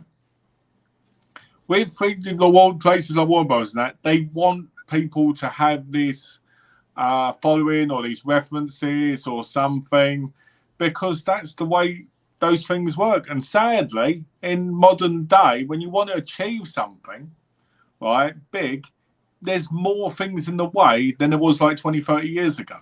It's true. Like, there's an actress, a famous actress, name escapes me right now, I do apologize, but she literally said, and she was a famous actress, that she didn't get a role in a movie because of her Instagram account. Yeah. Didn't have enough followers. Exactly. And it's stupid. But that's what it is nowadays. Like, if this was pre-internet, you probably would be fine, Gino. And it changes too, because here's the thing. I worked with Umbrella for quite a period of time. And somebody new came in, and what happened then? I was out. Me and a bunch of other people were out. Like, no Umbrella stuff anymore. And that being said, remember this. Just because you spoke with a person and they stopped something right there doesn't mean that you're not going to speak to somebody else or somebody else, because these studios especially are cyclical with who's in there. And especially right now. Now it's a bit of a rough time. It is SAG-AFTRA like strikes going on. Well, you know, it's like that saying, if you don't fight for what you want, you'll never get it. So you have to keep putting the pressure on. You have to keep fighting for it, and then, you know, you'll get there. You can't give up. But yeah, like, because it's the thing, like it was like you weren't able to get like the rights to watch this film, but like you've had other things and have people that you've reached out to, and so that's just one movie. Yeah, that doesn't. Is that what the problem is? Is that what the problem was? Yeah. Basically, he said that he was upset. It was obtaining a copy of a Warner Roland film. That at the time, and it could be like a rights thing with Warner Brothers himself that they can't, and oftentimes now, like, rights are not just with one company. Like, there's the estate and there's all this other stuff that goes into Look at Prince.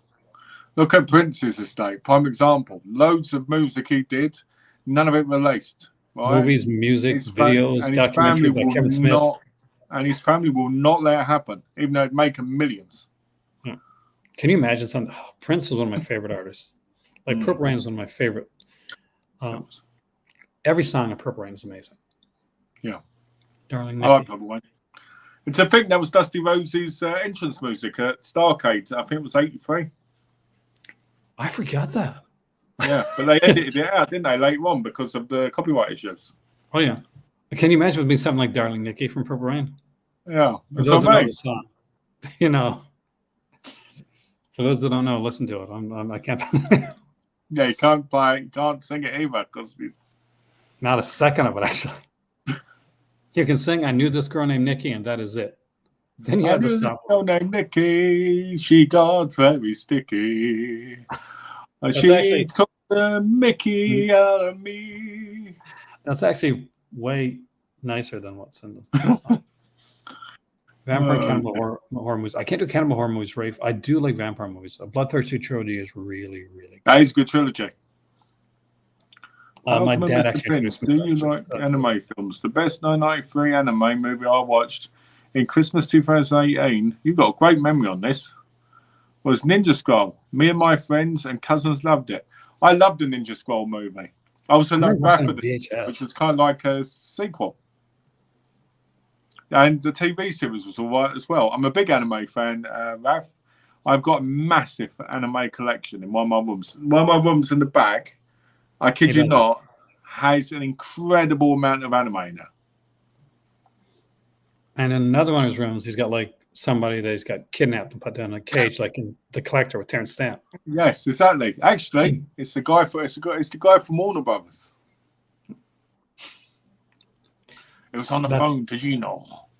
No, in all seriousness, though, yeah, my wife's tied up upstairs as well because I have to keep her quiet when I'm doing stuff. So put a gag in there, and then I go, okay, time to wake you up.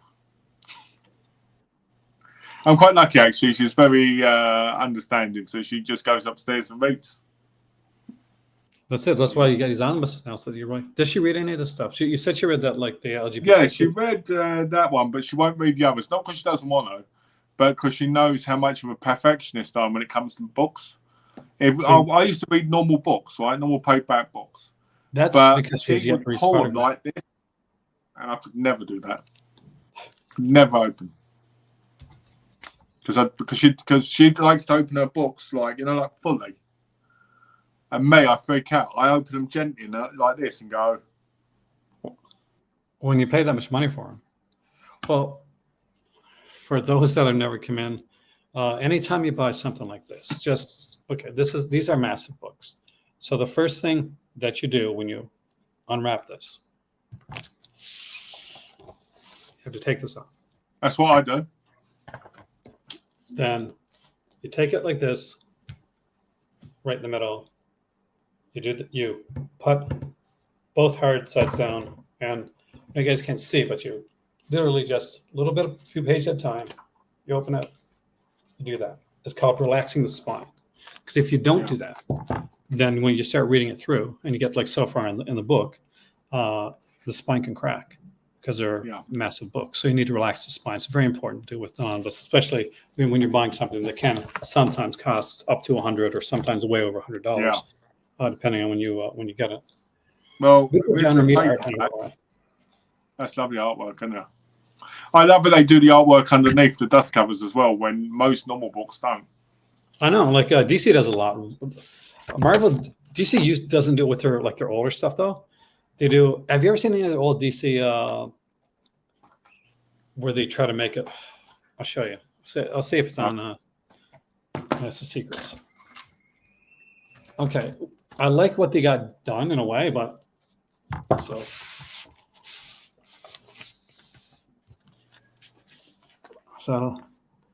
really closely. Oh, I see it. Yeah, where they put the print there. What's neat though, and check your house mystery for this, by the way. Ooh, that reminds me of the old Asian Hong Kong discs that you could get from Asia. The disc would come, right, and they'd be completely clear with etching of the actual picture on. I used to like that.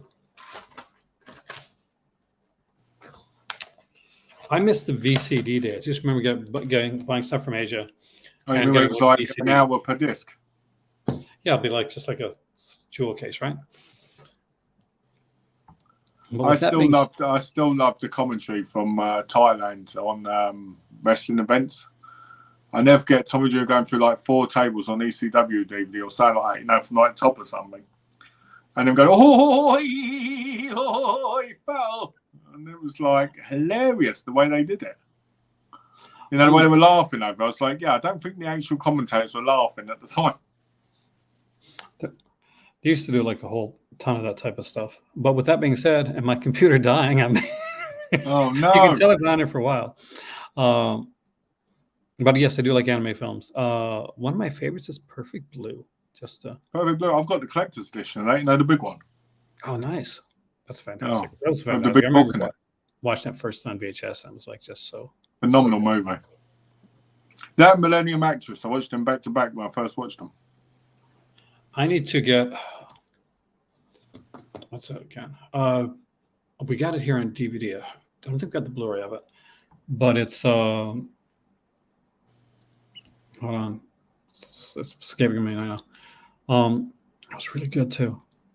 Silent Metropolis. You know, the Metropolis. Anime, the anime is Yes. really good. Yeah, that's a good one. With that being said, guys, it is that time again. I want to thank you so much for joining me here. I want to thank Malcolm for joining me here today and opening up like a massive amount of stuff. We are going to be covering, it looks like, a Vinegar Syndrome sale. Yes, another one. We're going to have some more stuff coming up. I'm very excited about Cough and Joe. Yep. You should get some like cough syrup, but dad joke time. That's why I lose subscribers. Oh, no. Cough and Joe. Yeah, I just got that. I was like, what's he on about? No, but I'm excited about Cough and Joe. I'm excited about Barbarella. Some great announcements out. Imprint put out some really good announcements as well. And if you haven't watched the beginning of the video, start at the beginning, watch all the cool stuff, and we'll see you here next time. See you next time, guys.